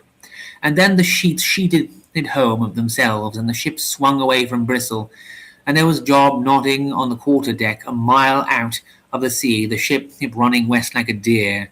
"You'll be in the port watch," said the little captain to him, "and woe betide you, Lanky Job, if we catch you asleep in your watch." Now Job never knowed much about that trip of his among them little men in the red hats, but he knowed he slept once, and they struck needles in him, and he knowed he slept twice, and they stuck hot pokers in him, and he knowed he slept a third time, and "Woe betide you, Lanky Job," they said, and they set him on the bowsprit end, with bread in one hand and a sup of water in the other, and "Stay you there, Lanky Job," they said, "till you drop in the ocean and drown." Now pitiless was his case truly, for if he looked behind there was a little red man to prick him, and if he looked before he got giddy, and if he looked down he got sick, and if he looked up he got dazzled. So he looked all four ways and closed his eyes, and down he toppled from his perch, going splash in the waves below the bows. "And now for a sleep," he says, "since there's no water wet enough to drown me." And asleep he falls, and long does he drift in the sea. Now by and by, when he had floated for quite a while, he sees a big ship, black as pitch, with the heavy red sails, come sailing past him in the dawn. And although he had a call and couldn't be drowned, he was glad enough to see that ship, and right glad indeed to clutch her braces as she rolled. She came swooping down on him, and he caught her main brace as she lay down to leeward from a gust. And with her windward roll and a great heave, he just managed to reach her deck before he fell asleep again.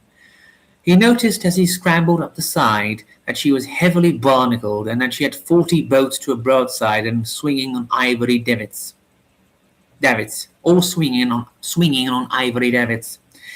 But when he woke from his sleep, lo and behold, the ship was manned by nothing but great rats, and they were all in blue clothes like sailors and snarling as they swung at the yards. And as soon as they saw Lanky Job, they came around him, gnashing their long yellow teeth and twirling their hairy whiskers. And the multitude of them was beyond speech, and at every moment it seemed to Job that a boat came alongside with more of them, till the decks were ropey with their tails. 6 or 7 of them seized hold of him and dragged him aft to where a big bone tiller swung, with a helmsman on each side of it, seated in heavy golden chairs. These helmsmen were half men, half rats, and they were hairy like rats and grey like rats, and they had rats' eyes. But they had the minds of men, and they were the captains of that hooker, and right grim they were to look at. Now when he sees those grim things sitting there, Job knew that he'd come aboard the red flag ship, whose boats row every sea, picking up the rats as they leave ships going to sink. And he gave a great scream and punched out at the gang who held him, and over the side he hounded, and he drifted a day and a night, till the salt cracks were all over his body, and he came ashore half dead at Avonmouth, having been a week away. But always after that, Lanky Job was a spry sailor, as smart as you could find anywhere. Sorry, I need to check notifications.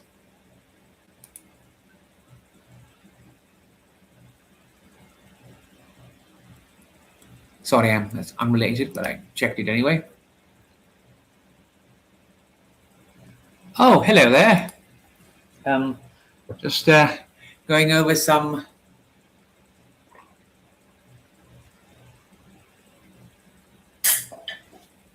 John Masefield right now.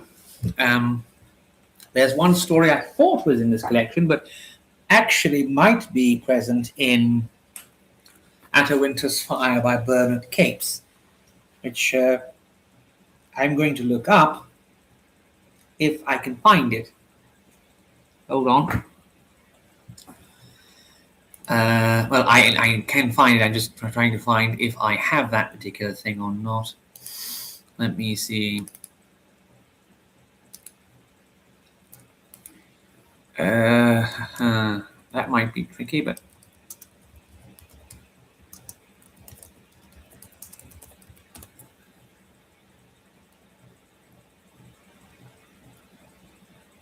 that might indeed be tricky to actually find. Let me see. Okay. Let me find. Okay, let me just find At a Winter's Fire. Actually, yeah, well, I have that. I could potentially read that as well anyway, because I have a thing or two I want to read from that anyway. But I want to go here and see. Let me see what if it's in this.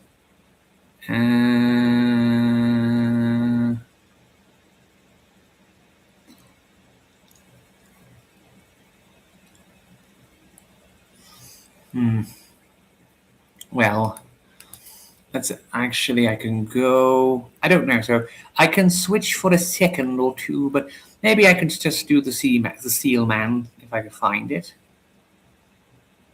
But I'm not sure. There's one story I have to look through this just to find the damn thing. Okay, so I'll just continue with the Masefield for a bit, specifically.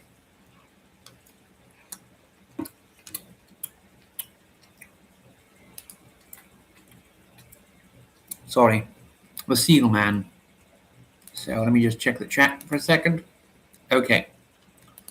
So we can still keep that image. Okay. The seals is pretty when they do be playing, said the old woman. I see them frisking their tails till you'd think it was rocks with the seas beating on them the time the storm's on. I see the meadows of the sea sitting yonder on the dark stone, and they had crowns on them, and they were laughing. The meadows is no good. It's no good to see so many of them. They are beautiful, like young men in their shirts playing hurtley.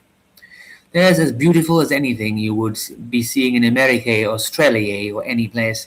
The seals is beautiful too, going through the waters in the young of the day, but they're not so beautiful as them. The seals is no good either. It's a great curse keeps them the way they are, nor able to live either in the sea or on the land. One time there was a man of the O'Donnells came here, and he was a bad man. A saint in heaven would have been bothered to find good in him. He died of the fever that came before the famine. I was a girl then, and if you'd seen the people in them times, there wasn't enough to bury them. The pigs used to eat them in the loanings, and their mouths would be all green when they'd eaten grass from want of food. If you'd seen the houses there was then, you'd think the place bewitched. But the cabins is all fell in like yonder, and there's no dancing or fiddling or anything at all, and all of my friends has gone to America or Australia. I've no one at all to bury me, unless it's that humpy one who comes here, and she's as proud as a Jew. She's no cause to be proud with a hump on her. Her father was just a poor man, the same as any. This O'Donnell I was telling you, my father was at his wake, and they'd the candles lit, and they were drinking puncheon. My father was nearest the door, and a fear took him, and he got up with his glass in his hand, and he cried out, "There's something that is not good." And another one of them said, "There's something wants to get out." And another said, It's himself wants to go out into the dark night. And another said, for the love of God, open the door. So my father flung the door open, and outside the moon shone down on the sea, and the corpse of the O'Donnell was all blue, and had got up with the sheet knotted on it, and walked out without leaving a track. So they followed it, saying their prayers to Almighty God, and it walked on down to the sea. And when it came to the edge of the sea was like a flame before it, and it bowed there 3 times, and each time it rose up, it screamed. And all the seals in the meadows, and all them that's under the tides, they came up to welcome it. They called up to the corpse and laughed, and the corpse laughed back and fell onto the sand. My father and the other men saw the wraith pass from it, and into the water as it fell. It was like a little black boy laughing with great long arms on him. It was all bald and black, and its hands moved like he was tickling someone. And after that, the priest had him buried like they bury the old ones, but the wraith passed into a bull seal. You would be feared to see the like of the bull seal. There was a man of the O'Kanes fired a blessed shilling at him, and the seal roared up at him and tore his arm across. There were marks like black stars on him after till he died. And the bull seal walked like a man at the change of the moon, like a big, tall, handsome man stepping in the roads. You would be feared, sir, if you saw the like. He set his eye on young Nora O'Hara. Lovely she was. She little ways, sir, would draw the heart out of an old bachelor. Wasn't it a great curse he should take her when there was old hags, the like of Mary, that had no more beauty than a withered broom that you wouldn't be bothered to mend, or a out old gather-up of a duck that a hungry dog would blush to be biting? Still he took Nora. She had a little son, and the little son was a seal man. The priest wouldn't sign him with the cross. When Nora died, he was always to be going to the sea. He would always be swimming. He had little soft brown hair like a seal's, the prettiest you would ever be seeing. He used to talk to the seals. My father was coming home one night from Carnmore, and he saw the little seal man in the seas. And the seals were playing with him, singing songs, but my father was feared to hear.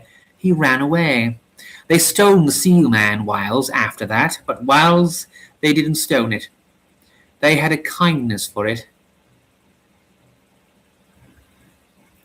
Although it had no holy water on it, it was a very young thing to be walking the world, and it was a beautiful wee thing, with its eyes so pretty, so it grew up to be a man. Them that live in the water, they have ways of calling people. Them who passes the seal man, they felt the call in their hearts. Indeed, if you passed the seal man, stepping the roads, you would get a queer twist from the way he looked at you. And he set his love on a young girl of the O'Keefes, a little young girl with no more in her than the flower on its stalk. You would see them in the lonings coming home, or in the bright of the day going. There was a strong love that was on them, 2 young things. It was like the love of the old ones that took 9 deaths to kill. They would be telling Kate it was not right she should set her love on one who wasn't like ourselves, but there's few indeed is the young listen to. They are all for pleasure before they are withered old hags, like of my sister Mary. And at last they shut her up at home to keep her from seeing him. And he came by her cabin to the west of the road, calling. There was a love come up in her at that, and she put down her sewing on the table and said, Mother, she says, there's no lock and no key, and no bolt and no door. There's no iron, nor no stone, nor anything at all will keep me this night from the man I love. And she went out into the moonlight to him, there by the bush where the flowers is pretty beyond the river, and he says to her, You're all the beauty of the world, will you come where I go, over the waves of the sea? And she says to him, My treasure and my strength, she says, I would follow you on the frozen hills, my feet bleeding. Then they went down into the sea together, with the moon made a track upon the sea, and they walked down it. It was like a flame before them. There was no fear at all on her, only a great love like the one of the old ones that was stronger than the touch of the fool. She had a little white throat, and little cheeks like flowers, and she went down into the sea with her man, who wasn't a man at all. She was drowned, of course. It felt like never. Sorry. It's like he never thought that she couldn't bear the seas like himself. She was drowned. When it came to light, they saw the seaman sitting yonder on the rock, and she lying by him dead, with her face as white as a flower. He was crying and beating her hands to bring life to her. It would have drawn pity from a priest to hear him, though he wasn't Christian. And at last, when he saw that she was drowned, he took her in his arms and slipped into the sea like a seal. And he swam, carrying her with his head up, laughing and laughing and laughing, and no one ever saw him again at all. Was that one?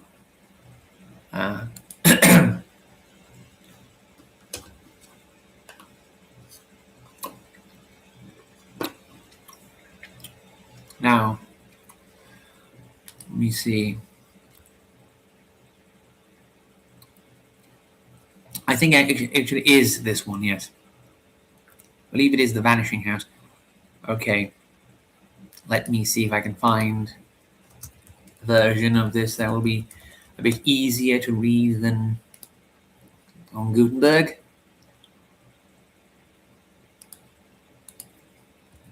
Okay.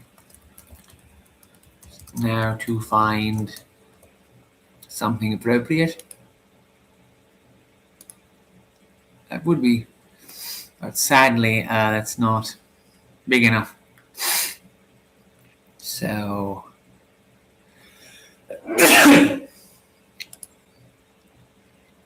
I could potentially copy this and use that. Well, it's fair enough, I suppose. Use this as well. I can. Okay. I don't want. I want the actual thing. I don't want. Oh, sorry. I'm just going to have to try and find it through the search function. Let me just go through this. At a mental's fire.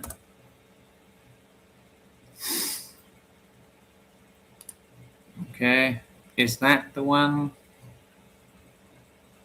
Okay, fair enough. We have this.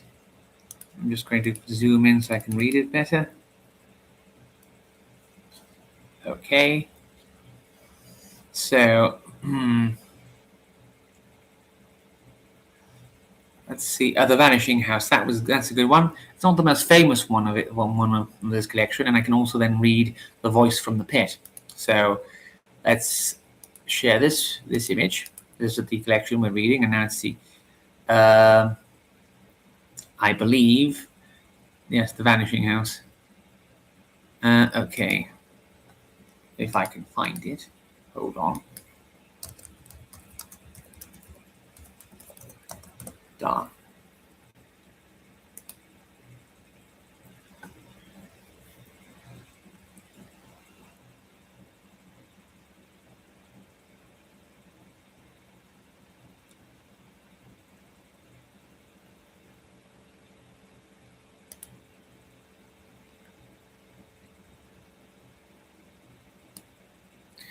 Okay, that's a very good one. Okay. I'm just checking to see.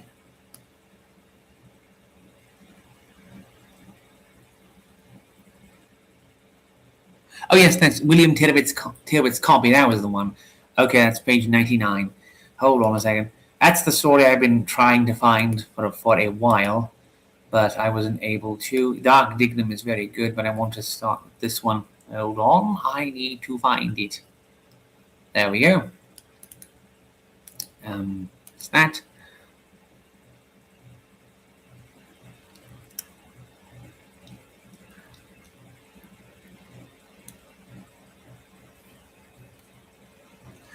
And of course, we could also do Dina's Mammoth, but I think I read that ages ago on the channel itself. That video isn't good quality-wise. Okay, let's see. Where are we located? I'm going to turn that off. That's not necessary. And I'm trying to find where we're located here. Okay, I'm just trying to find where the text is. because there we go. So let's start with okay,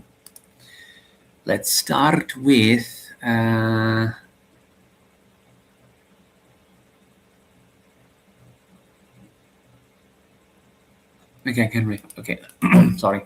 William Tyrwhitt's copy. This is the story of William Tyrwhitt, who went to King's Cobb for rest and change, and with the latter at least was so far accommodated as for a time to get beyond himself and into regions foreign to his experiences or his desires. And for this condition of his, I hold myself something responsible, inasmuch as it was my inquisitiveness was the means of inducing him to an exploration of which the result, with its measures of weirdness, was for him alone. But it seems I was appointed an agent of the unexplainable without my knowledge, and it was simply my misfortune to find my first unwitting commission in the selling of a friend. It was for a few days about the end of a particular July, lodged in that little old seaboard town of Dorset that is called King's Cobb. Thither came, thither, it is one of those words I have an issue with. Thither there came to me one morning a letter from William Tyrwhitt, the polemical journalist, a queer fish like the cuttle with an ink bag for the confusion of enemies, complaining that he was fagged and used up, and desiring me to say that nowhere could complete rest be obtained as in King's Cobb. I wrote and assured him on that point. The town, I said, lay wrapped in the hills as in blankets, its head only winking a sleepy eye projecting from the top of the broad steep gully in which it was stretched at ease. Thither few came to the droning coast, and such as did looked up at the high street baking in the sun, and thinking of Jacob's ladder, composed them to slumber upon the sand, and left the climbing to the angels. Here, I said, the air and the sea were so still that one could hear the oysters snoring in their beds, and the little frizzles of surf on the beach was like to the sound to dreaming ears of bacon frying in the kitchens of the blessed. William Tyrwhitt came, and I met him at the station 6 or 7 miles away. He was all strained and springless like a broken child's toy. Not like that William who, with a lance in rest, shot through the lists in Fleet Street. A disputative galley puller could have triumphed over him morally, a child physically. The drivers in the in-break, by undulating roads and scented valleys, shamed his cheek to a little flush of self-assertion. I will sleep under the vines, he said, and the grapes shall droop into my mouth.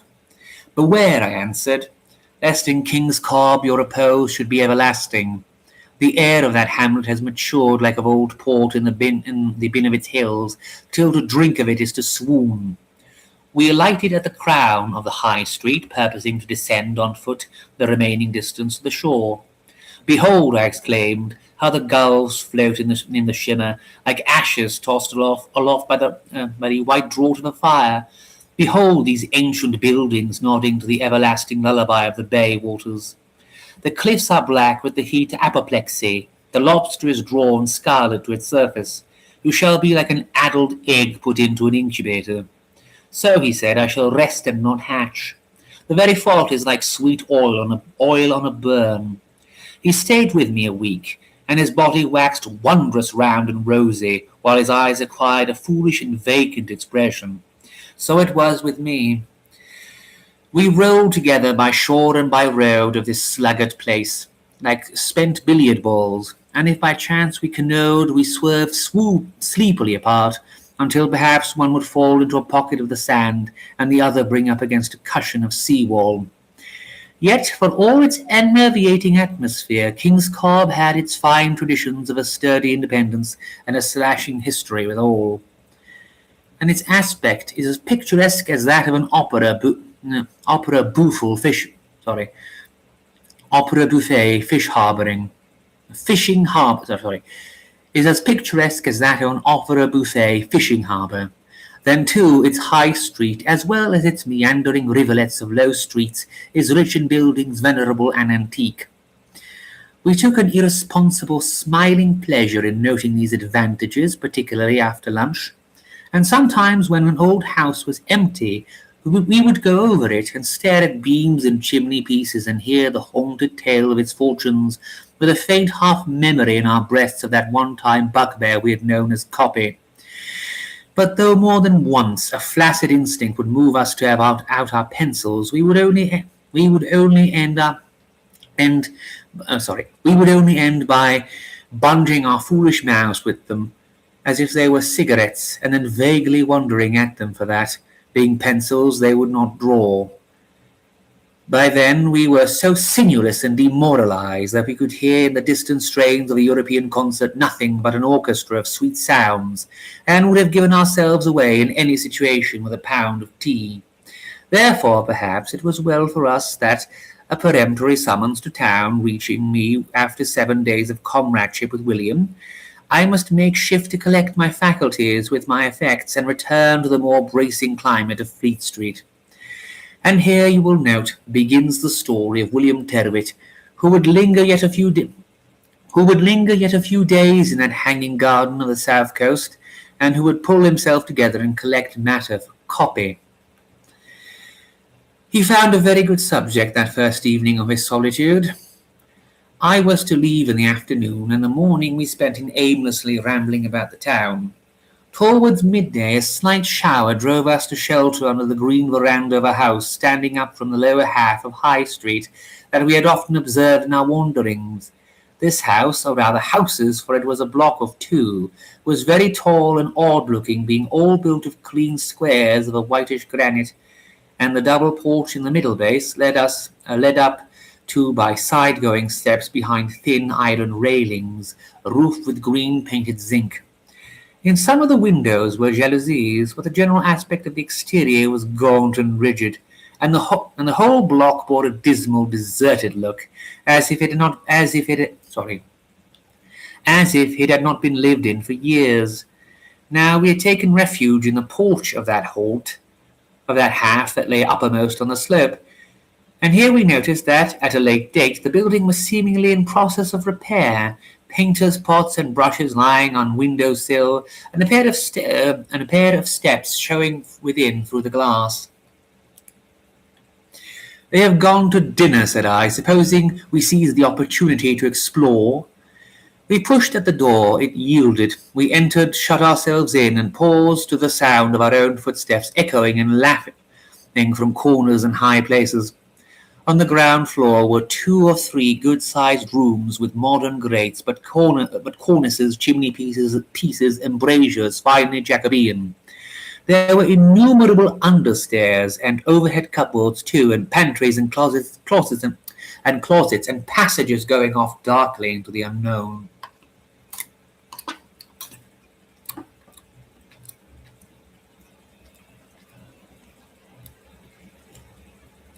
We clomb the stairway to the first floor, to the second. Here was all pure Jacobean, but the walls were crumbling, the paper peeling, and the windows dim with foul dirt. I have never known a place with such echoes. They shook from a footstop like nuts rattling out of a bag. A mouse behind the skirting led a whole camp following of them. To ask a question was, as in that other house, to awaken the derisive shouts of an opposition. Yet in the intervals of silence there fell a deadliness of quiet that was quite appalling by force of contrast. "Let us go down," said I am feeling creepy. "Pooh," said William Tyrwhitt. "I could take up my abode here with a feather-bed." We descended nevertheless. Arrived at the ground floor, "I am going to the back," said William. I followed him, a little reluctantly, I confess. Gloom and shadow had fallen upon the town, and this old deserted hulk of an abode was ghostly to a degree. There was no film of dust on its every shelf or sill that did not seem to me to bear the impress of some phantom fingers feeling its way along. A glint of stealthy eyes would look out from dark, uncertain corners. A thin, evil vapour appeared to rise through the cracks of the boards from the unvisited cellars in the basement. And here, too, we came suddenly upon an eccentricity of outbuilding that wrought upon our souls with wonder. for penetrating to the rear through what might have been a cloak closet or butler's pantry, we found a supplementary wing, or rather tail of rooms, loosely knocked together to proceed from the back, forming a sort of skilling to the main building. These rooms led direct into one another and, consisting of little more than timber and plaster, were in a woeful state of dilapidation. Everywhere the laughs grinned through torn gaps in the ceilings and walls. Everywhere the latter were blotched and mildewed with damp, and the floorboards rotting in their tracks. Fallen mortar, rusty tins, yellow teeth of glass, whitened soot, all the decay and rubbish of a generation of neglect, littered the place and filled it with an acrid odour. From one of the rooms we looked for through a little discoloured window upon a patch of forlorn, weedy garden, where the very cat glowered in a depression that no surfeit of mouse could assuage.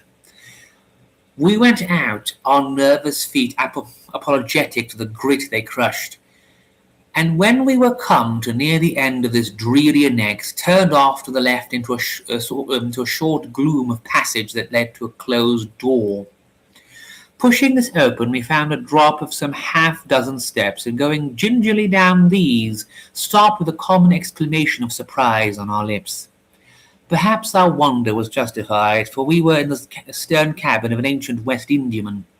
Some 20 feet long by 12 wide, there it all was, from the deck transom above to the side lockers and great curved window, sloping outwards to the floor and glazed with little panes and galleries that filled the whole end of the room.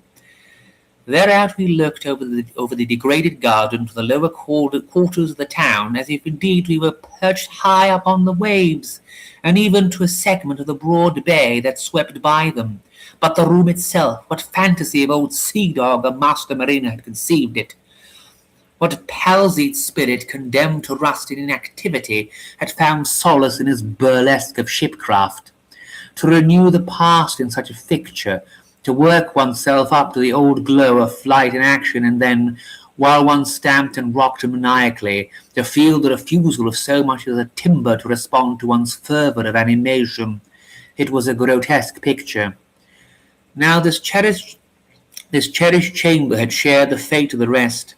The paint and gilding were all cracked and blistered away, and much of the glass of the stern frame was gone or hung loose in its sashes. The elaborately carved lockers moulded on the walls. These were but dummies when we came to examine them, mere slabs attached to the brickwork and decaying with it. Sorry, I lost my place for a second. There should be a case bottle and rummers in one at least, said William Tyrwhitt. There are, sir, at your service, said a voice behind us. We started and turned. It had been such a little strained voice that it was with something like astonishment I looked upon the speaker. Whence he had issued I could not guess, but there he stood behind us, nodding and smiling, a squab, thick-set old fellow with a great bald head, and for all the hair on his face, a tuft like a teasel sprouting from his underlip. He was in his shirt sleeves, without coat or vest, and I noticed that his dirty lawn was oddly plaited in front, and that about his ample paunch was buckled a broad belt of leather. Greased hip boots encased his lower limbs, and the heels of these were drawn together as he bowed. William Tyrwhitt, a master of nervous English, muttered, "Great Scott," under his breath. "Permit me," said the stranger, and he held out to us a tin pannikin, produced from heaven knows where, that swam with fragrance. I shook my head.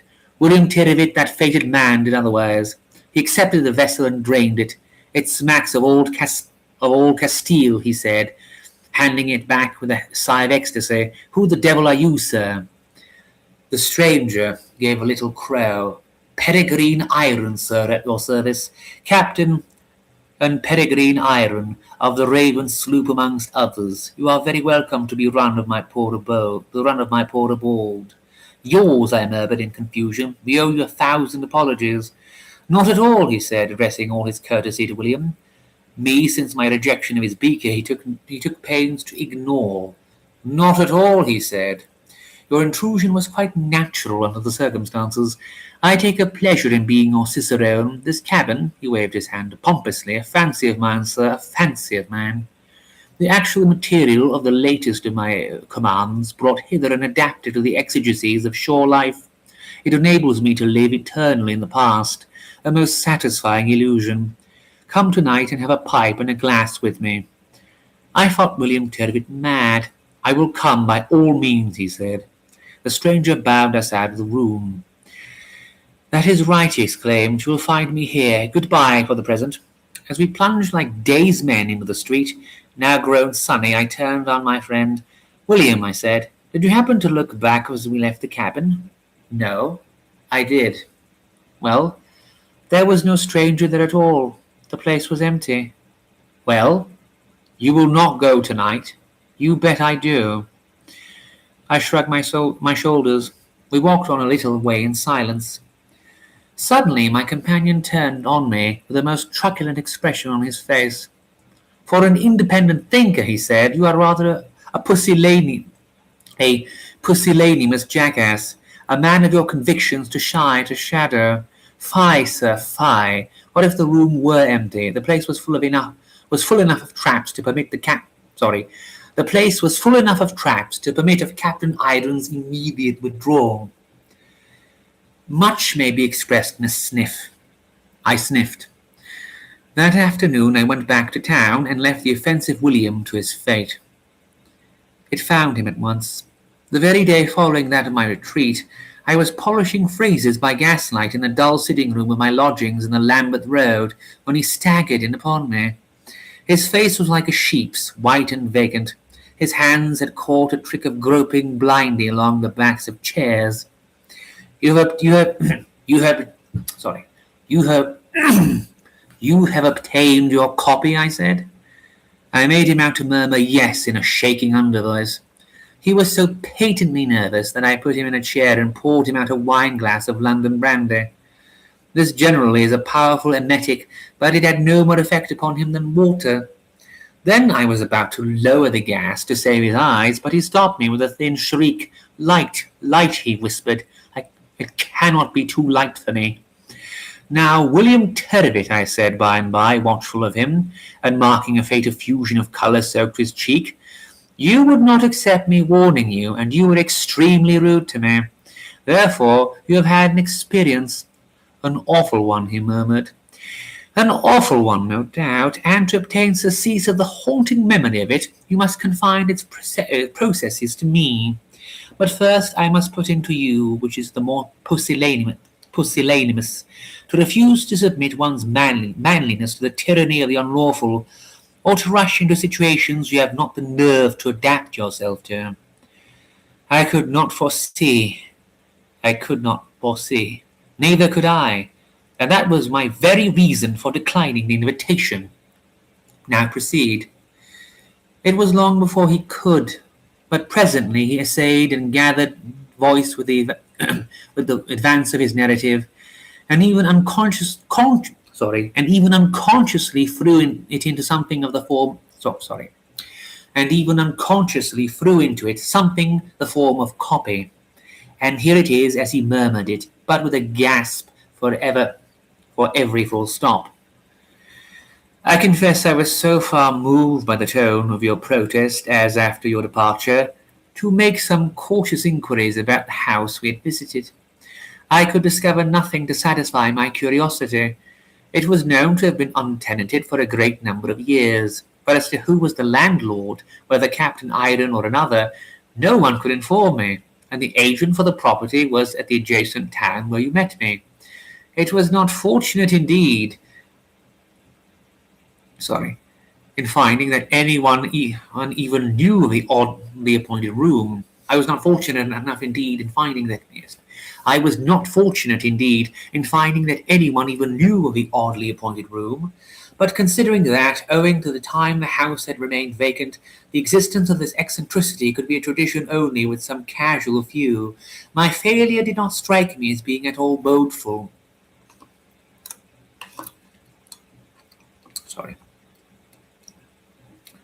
On the contrary, it only whetted my desire to investigate further in person.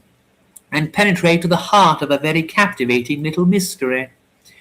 But probably, I thought, it is quite simple of solution, and the fact of the repairers and the landlord being in evidence at one time a natural coincidence. I dined well and sailed forth at about 9 o'clock. It was a night pregnant with possibilities. The lower strata of air were calm, but overhead the wind went down the sea with a noise of baggage wagons, and there was an ominous hurrying and gathering together of forces under the bellying standards of the clouds. As I went up the steps of the lonely building, the high street seemed to turn all its staring eyes of lamps in my direction. What a droll fellow, they appear to be saying, and how will he look when he reissues? And how will he look when he reissues? There ain't nobody in that house, croaked a small boy, who had paused below, squinting up at me. How do you know? Said I. Move on, my little man. He went, and at once it occurred to me that, as no notice was taken of my repeated knockings, I might as well try the handle. Sorry, I'm just checking the chat again. And let's see, where am I? I did, found the door unlatched, and as it had been in the morning, pushed it open, entered, and swung it to behind me. I found myself in the most profound darkness. That darkness, if I may use the paradox of a peopled desolation that men of but little nerve or resolution find insupportable. To me, trained to a severity of stoicism, it could make no demoralizing appeal. I had out my matchbox, opened it at leisure, and while the whole vaulting blackness seemed to tick and rustle with secret movement, took a half-dozen vestas into my hand, struck one alight, and by its dim radiance made my way through the building, by the passages we had penetrated in the morning. If at all I shrank or perspired on my spectral journey, I swear I was not conscious of doing so. I came to the door of the cabin. All was black and silent. Ah, I thought, the rogue had played me false. Not to subscribe to an uncertainty, I pushed at the door, saw only swimming dead vacancy before me, and tripping at the instant on the sill, stumbled crashing into the floor below and slid my length on the floor. Now I must tell you it was here my heart gave its first somersault. I had fallen, as I say, into a black vault of emptiness. Yet as I rose, bruised and dazed to my feet, there was the cabin all alight from a great lanthorn that swung from the ceiling, and our friend of the morning seated at a table with a case bottle of rum and glasses before him. I stared incredulous, yet there could be no doubt it was he, and pretty flushed with drink too by his appearance. Incandescent light in a West Indiaman, I muttered, for no otherwise could I account for the sudden illumination. What the deuce? Belay that, he growled. He seemed to observe me for the first time. A handsome manner of boarding a craft you've got, sir, said he, glooming at me. I was hastening to apologize, but he stopped me coarsely. Of course the long jaw. Oh, curse the long jaw of him. Fill your cheek with that, you Barbary ape, and wag your tail if you can, but burn your tongue. He pointed to the He pointed to the case bottle with a forefinger that was like a dirty parsnip. What induced me to swallow the insult and even some of the pungent liquor of his rude offering? The itch for copy was, no doubt, at the bottom of it. I sat down opposite my host, filled and drained up a bumper. The fire ran to my brain so that the whole room seemed to pitch and curtsy. This is an odd fancy of yours, I said.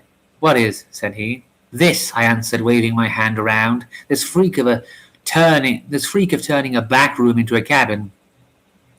He stared at me, and then burst into a malevolent laugh.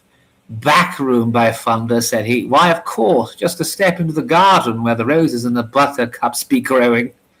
Now I pricked my ears. Has the night turned foul? I muttered. What a noise the rain makes beating on the windows.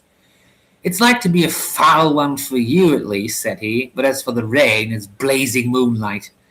I turned on the broad casement in astonishment. My God, what did I see? Oh, my friend, will you believe me?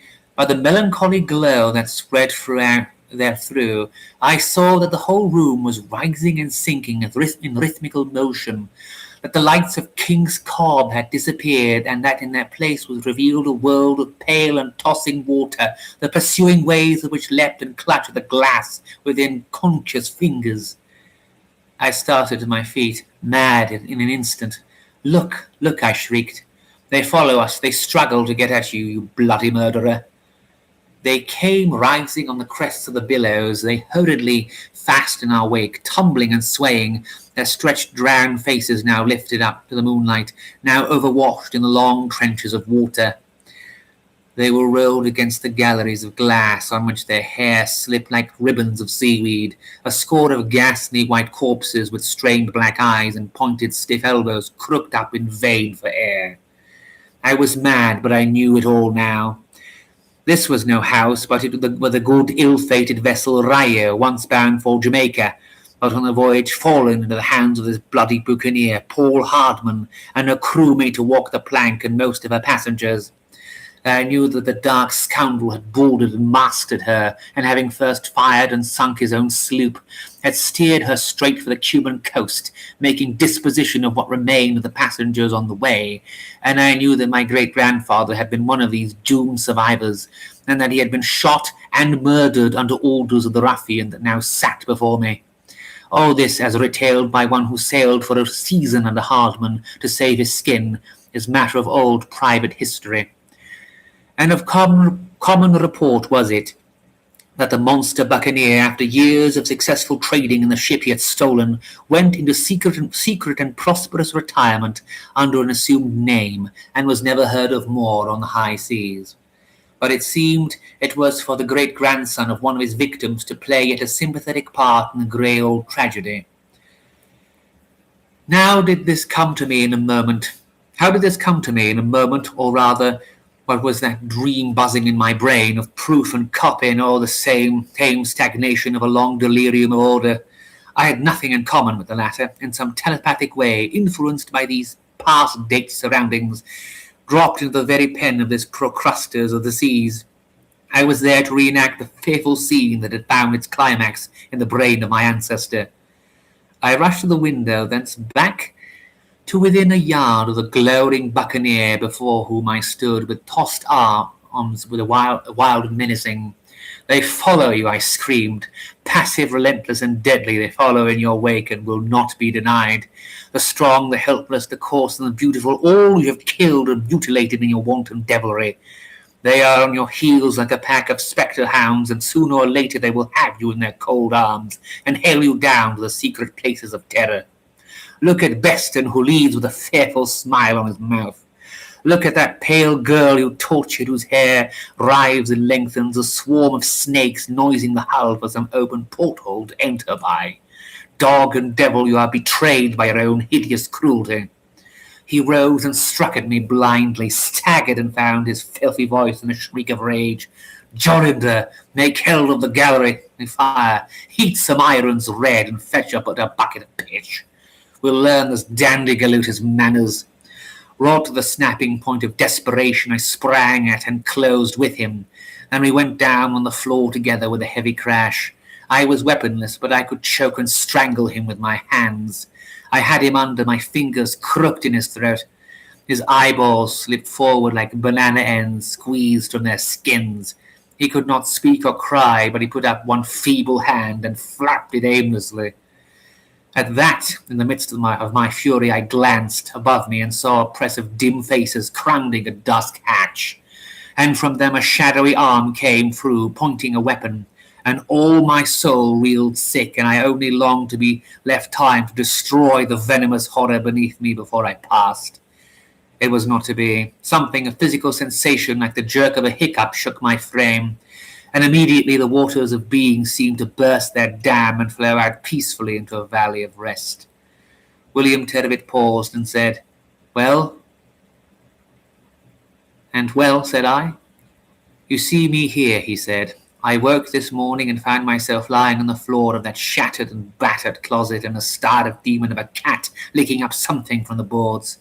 When I drove her away, there was a patch there like ancient dried blood. And how about your head?" "My head? Why, the bullet seems stuck in between the temples, and there I'm afraid it is still." "Just so.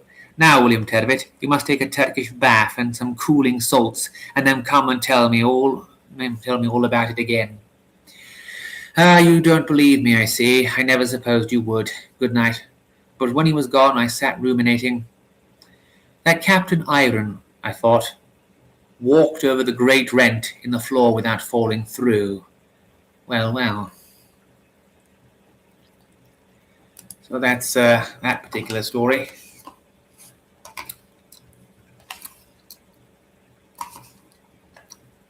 Sorry, I'm just going to finish the pudding.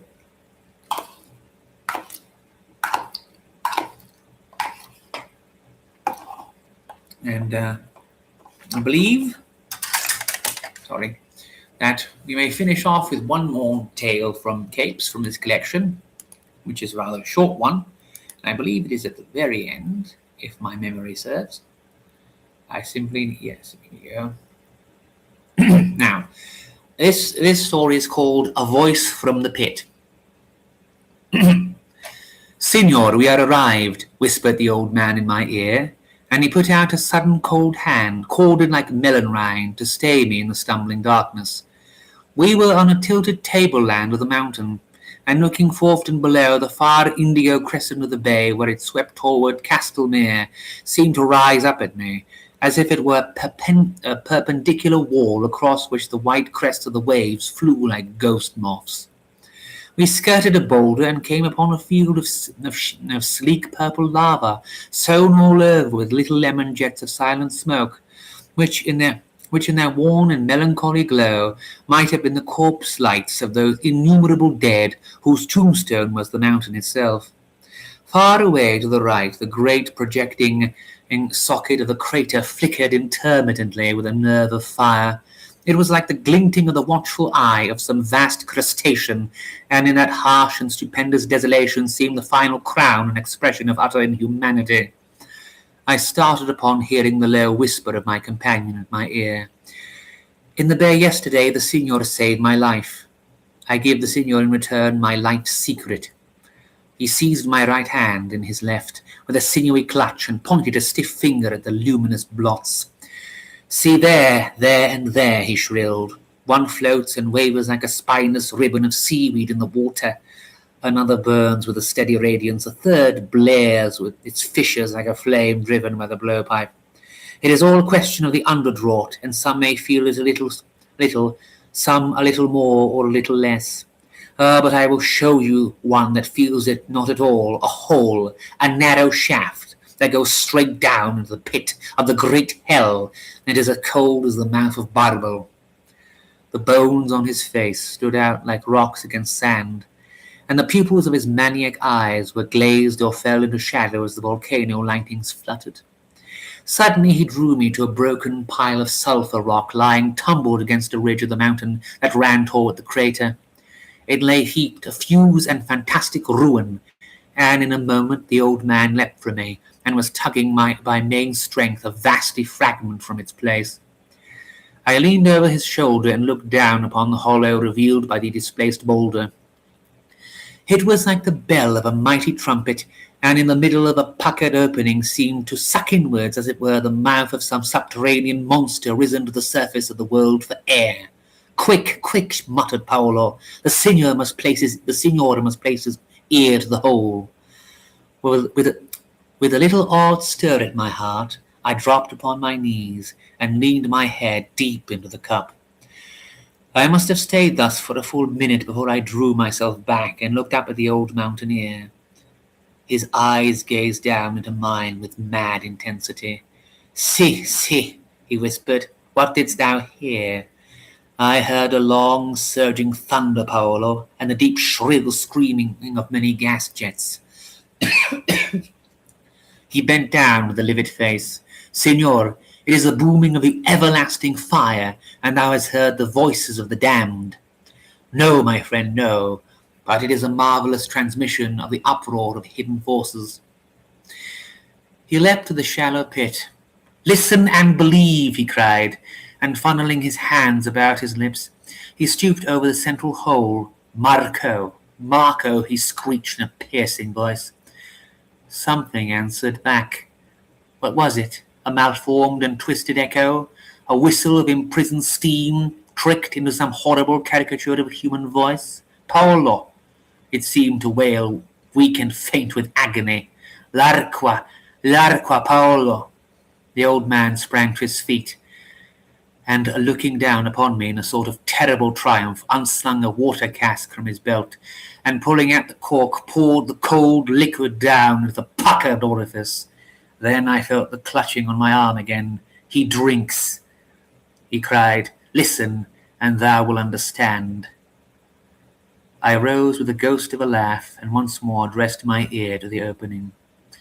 From unthinkable depths came up a strange gloating sound, as from a ravenous throat made vibrant with ecstasy. Paolo, I cried, as I rose and stood before him, and there was an admonitory note in my voice. A feather may decide my balance. Beware meddling with hidden thunders, or thou mayest set rolling in such another tombstone as that on which these corpse fires are yet flaming. And he only answered me, set and deafly, We of the mountains, signor, know more things than we may tell of. So that's that one. I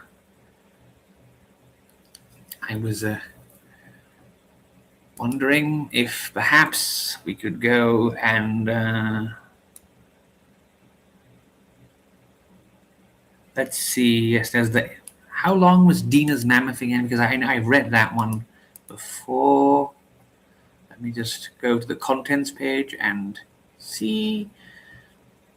I would definitely. The Moonstricken's 40 pages, and that one I think doesn't have anything at all. Anything else? I think that one, but I remember not liking it. I think that one that much.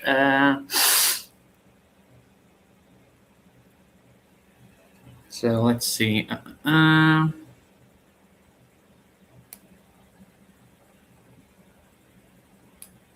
Okay, I'm trying to see what it was. Of course, I could.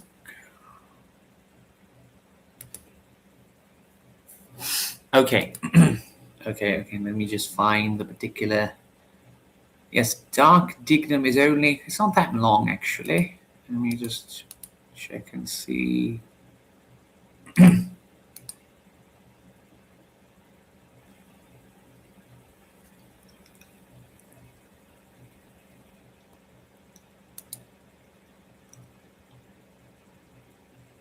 That was 20. Okay, I will go and let's see. It's the page. Where is it? I could do that. Yes. Then there's the Black Reaper. I definitely could do the Black Reaper, but I feel that would be worth more of a feature. Let me see. Yeah, Dark Dignum. Okay, 83. I need to find it. Okay.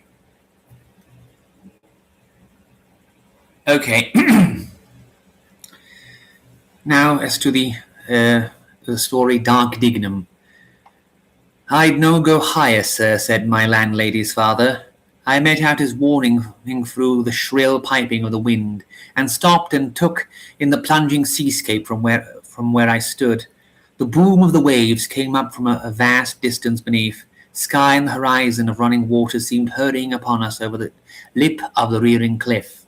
It crumbles, he cried. It crumbles near the edge like a frosted mortar. It crumbles near the edge as frosted mortar. I've seen a noble sheep, sir, 80 pound of mutton browsing here one moment, and seen it go down the next in a puff of white dust. Hark to that, do you hear it? Through the tumult of the wind in that high place came a liquid, vibrant sound like the muffled stroke of an iron on an anvil. I thought it the gobble of water in clanging caves deep down below. It might be a bell, I said. The old man chuckled joyously. He was my cicerone for the nonce. Had come out of his chair by the ingle nook to taste a little salt of life, or the salt of life. The northeaster flashed in the white cataracts of his eyes and woke a feeble activity in his scrannel limbs. Sorry, scrannel. I've never seen that word before. When the wind blew loud, his daughter had told me he was always restless like an imprisoned seagull. He would be up and out. He would rise and flap his old draggled pinions as if the great air fanned as an inspiring spark into life. "It is a bell," he cried, "the old bell of St. Dunstan's that was swallowed by the waters in the dark times." "Ah," I said, "that is the legend hereabouts." "No legend, sir, no legend. Where be the tombstone of drowned mariners to prove it such? Not 1 to 40 that they has in other seaboard parishes. For why, Dunstan bell sounds its warnings, and not a craft will put out." "There is the storm cone," I suggested. He did not hear me. He was punching with his staff at one of a number of little green mounds that lay about. "I could tell you a story of these. Do you know where we stand?" On the site of the old churchyard? "Ay, sir, though it still bore the name of the New Yard in my first memory of it. Is that so? And what is this? And what is the story?" He dwelt a minute, dense with introspection. Suddenly he sat himself down upon a mossy bulge in the turf and waved me imperiously to a place beside him. "The old order change it," he said. The only lasting foundations of men's work shall be goodliness and law-abiding. Long ago they builded a new church here high up on the cliffs where the waters could not reach, and lo, the waters was wrought beneath and sapped the foundations, and the church fell into the sea. "So I understand," I said. The godless are fools," he chattered knowingly. "Look here at these bents. 30 of them may be tombstones, sir, perished like a man and his works, and the decayed stumps of them coated with salt and grass." He pointed to the ragged edges of the cliff a score paces away. "They raised it out there," he said, "and further a temple of bounded stone. They thought to bribe the Lord to a partnership in their corruption, and he answered by casting down the fair mansion into the waves." I said, Who, my friend?" "They that builded the church," he answered. "Well," said I, "it seemed a certain foolishness to set the edifice so close to the margin." Again he chuckled. "It was close as you say, yet none so close as you might think nowadays. Time had gnawed here like a rat on a cheese. But the foolishness appeared in setting the brave mansion between the winds and its own graveyard. Let the dead lie seawards, one had thought, and the church inland where it is, and the church inland where we stand.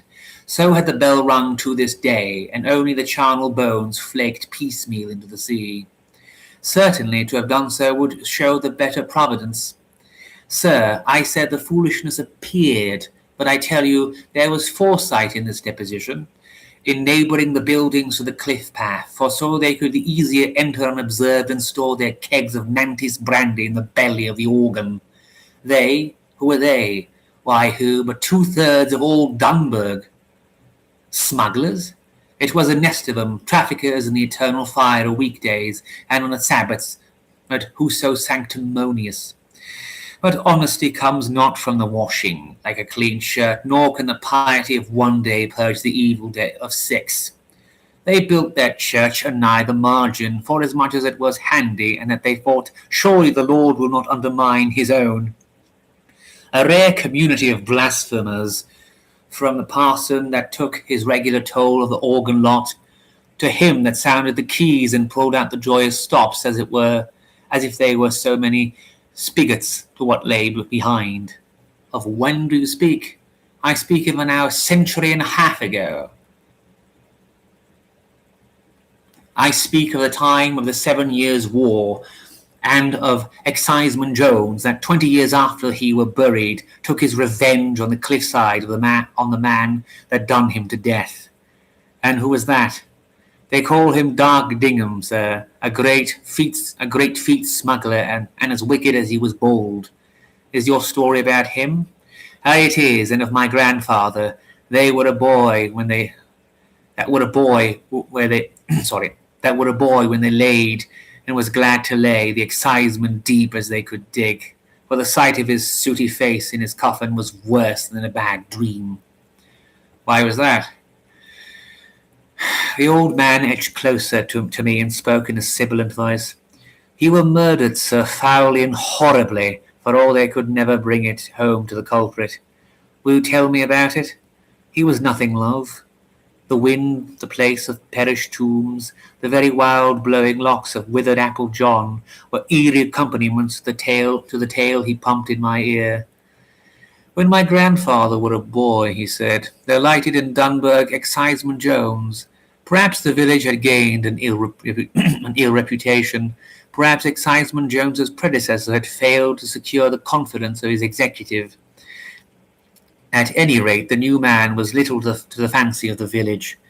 He was a grim, sour-looking, brass-bound galoot, and incorruptible, which was the worst. The keg of brandy left on his doorstep on New Year's Eve had been better unspilt and run into the gutter, for it led him somehow to the identification of the innocent that done it, and he had him by the heels in a twinkling.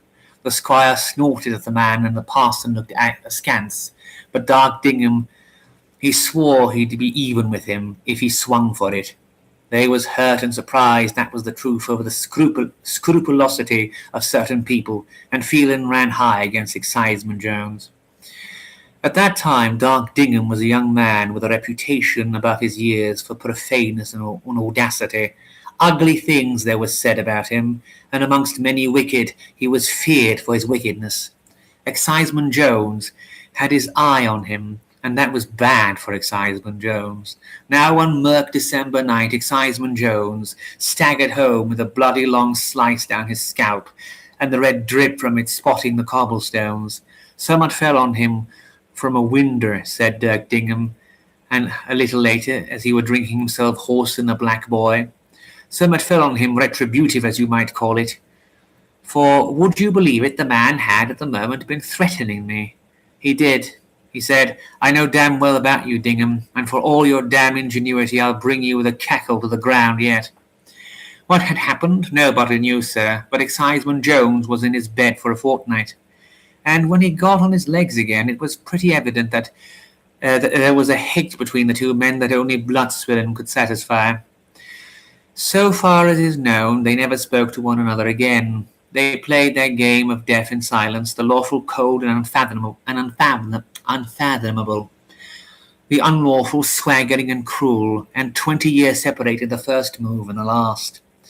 This were the first, sir, as dark Dignum leaked it out long after in his cups. This were the first, and it brought exciseman Jones to his grave on the cliff here.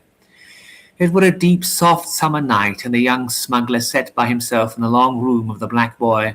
Now, I tell you, he were a fox-ship intriguer, grand I should call him in the aloneness of his villainy. He would play his dark games on his own hand, and sure of all his wickedness, this game must have seemed the sum. I say he sat by himself, and I hear the listening ghost of him call me a liar. For there were another body present, though invisible to mortal eye, and that second party was exciseman Jones, who was hidden up the chimney. How had he inveigled him there? They've met and worried that point out since. No other will ever know the truth this side the grave, but reports come to be whispered, and reports said as how Dignum had made an appointment with a bodiless master of a smack as never floated to meet him in the Black Boy and arrange for to run a cargo as would never be shipped, and that somehow he managed to acquaint exciseman Jones of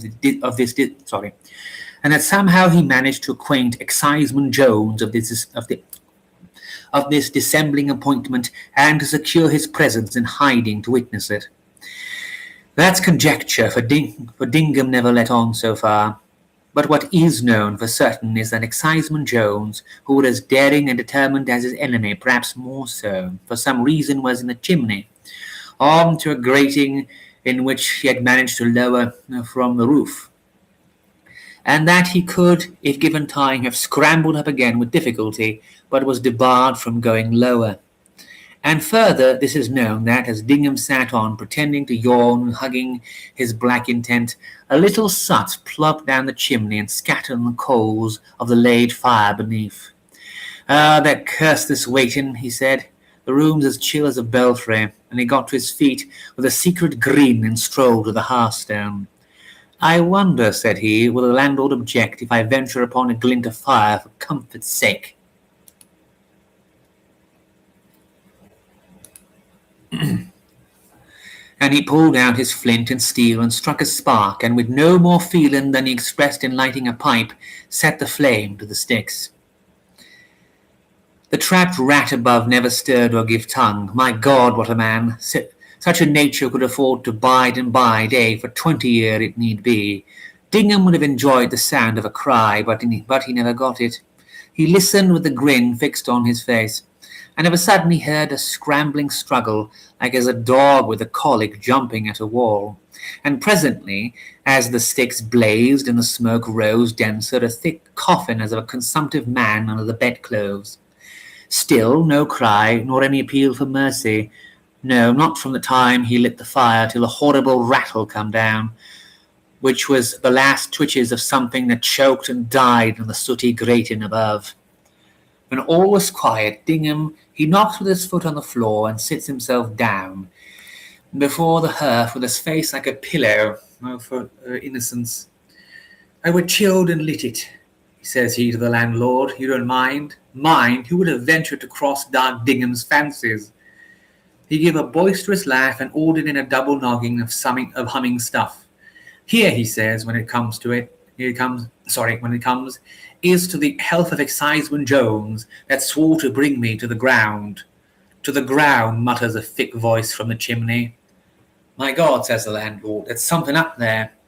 Something there was, and terrible to look upon when they brought it to light. The creature's struggles had ground the soot into its face, and its nails were black below the quick. Were those words the last of its death throe, or an echo from beyond? We may question, but they were heard by two men. Dignum went free. What could they prove against him? Not that he knew there was aught in the chimney when he lit the fire.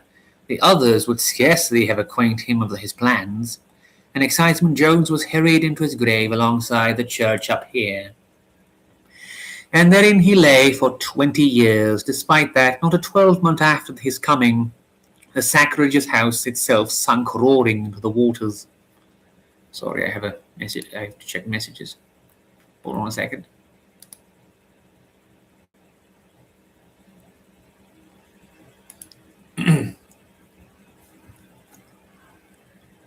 I lost my spot for a second. Hold on. Checking the chat. Okay. For the Lord would have none of it, and biding his time, struck through a fortnight of deluge and hurled church and cliff into ruin. But the yard remained, and nighest the seaward edge of it, Exciseman Jones slept in his fearful winding sheet and bided his time. It came when my grandfather were a young man of 30, and a mighty close and confidential with dark Dignum, God forgive him. Doubtless he were led away by the older smuggler that had a grace of villainy about him, 'tis said, and used Lord Chesterfield's printed letters for wading to his bullets. By then he was a ramping, roaring devil, but for all his bold hands were stained with crime, the memory of Exciseman Jones and of his promise dwelled with him and darkened him evermore and never left him. So those that knew him said. Now all these years the cliff edge again the graveyard, when it broke off, was scabbing into the sea. But they still used this way of ascent for their ungodly traffic, and over the ruin of the cliff they drove a new path. For to carry up their kegs. It was a cloudy night in March, with scud and a fitful moon, and there was a sloop in the offing, and under the shore a loaded boat that had just pulled in with muffled rowlocks. Out of this dark Dignum was the first to sling himself a brace of rundlets, and my grandfather followed with 2 more. They made softly for the cliff path, began the ascent, halfway up. Whiz, a stone of chalk went by them, with a skirl and slapped into the rubble below. Some more of St. Dunstan's gravel, cried Dignum, panting out a reckless laugh under his load, and on they went again. Whish, a bigger lump came like a thunderbolt, and the wind of it took the bloody smuggler's hat and sent it swooping into the darkness like a bird. Thunder, said Dignum, this cliff's breaking away. The word was hardly out of his mouth when there flew such a volley of chalk stones as my grandfather, though none had touched him, fall upon the path where he stood and begin to gabble out what he could call to mind of the prayers for the dying.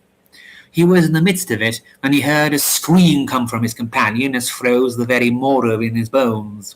He looked up thinking his hour had come. My God, what a sight he saw! The moon had shone out of a sudden, and the light of it struck down on Dignum's face, and that was the colour of dirty parchment, and he looked higher and gave a sort of sob. For there, sticking out of the cliffside, was half the body of Exciseman Jones, with its arms stretched abroad, and it was clawing out lumps of chalk and hurling them down at Dignum. And even as he took this in through his terror, a great ball of white came hurtling and went full on to the man's face with a splash, and he was spun down in the deep night below, a nameless thing. The old creature came to a stop, his eyes glinting with a febrile excitement. And so, said I, Exciseman Jones was true to his word? The tension of memory was giving, the spring slowly uncoiling itself. Aye, he said doubtfully, the cliff had flaked away by degrees to his very grave. They found his skeleton sticking out of the chalk. His skeleton, said I, with an emphasis of disappointment. The first, sir. His was the first. They've been a many exposed since. The work of decay goes on, and the bones they fall into the sea. Sometimes, sailing offshore, you may see a shank of an arm protruding like a pigeon's leg from a pie. But the wind or the weather takes it and it goes. There's more to follow yet. Look at them. Look at these bents, every one a grave with a skeleton in it. Their wear and tear from the edge will reach each one in turn, and then the last of the ungodly will have ceased from the earth. And what became of your grandfather? My grandfather? There was something happened made him renounce the devil. He died one of the elect. His youth were heedless and unregenerate, but 'tis said, after he had turned 30 he never smiled again. There was a reason. Did I ever tell you the story of Dark Dignum and Exciseman Jones? How's that then? Well, we've gotten past 4 hours now, so I believe it is time to end the stream for today. I hope you all enjoyed it then, and I still have more of these to read through as well as others to look up that I read years ago to potentially read and introduce to you all, that I mostly talked about on the channel. So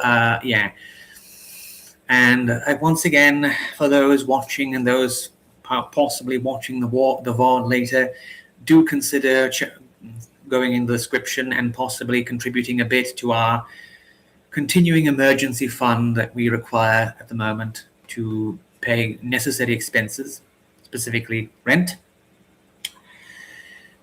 Because again, the job situation got complicated, and therefore we can't really expect to rely on a particular paycheck this month. Anyway, that's it for today. I don't actually know what Sia means. Oh, you mean, oh, okay, fair enough, I suppose. Now then, I just realized it after I said it out loud. Now then, I'll see you all later, and I'll try and do a stream tomorrow, probably a shorter one, but we'll see. So, good night then, and see you later.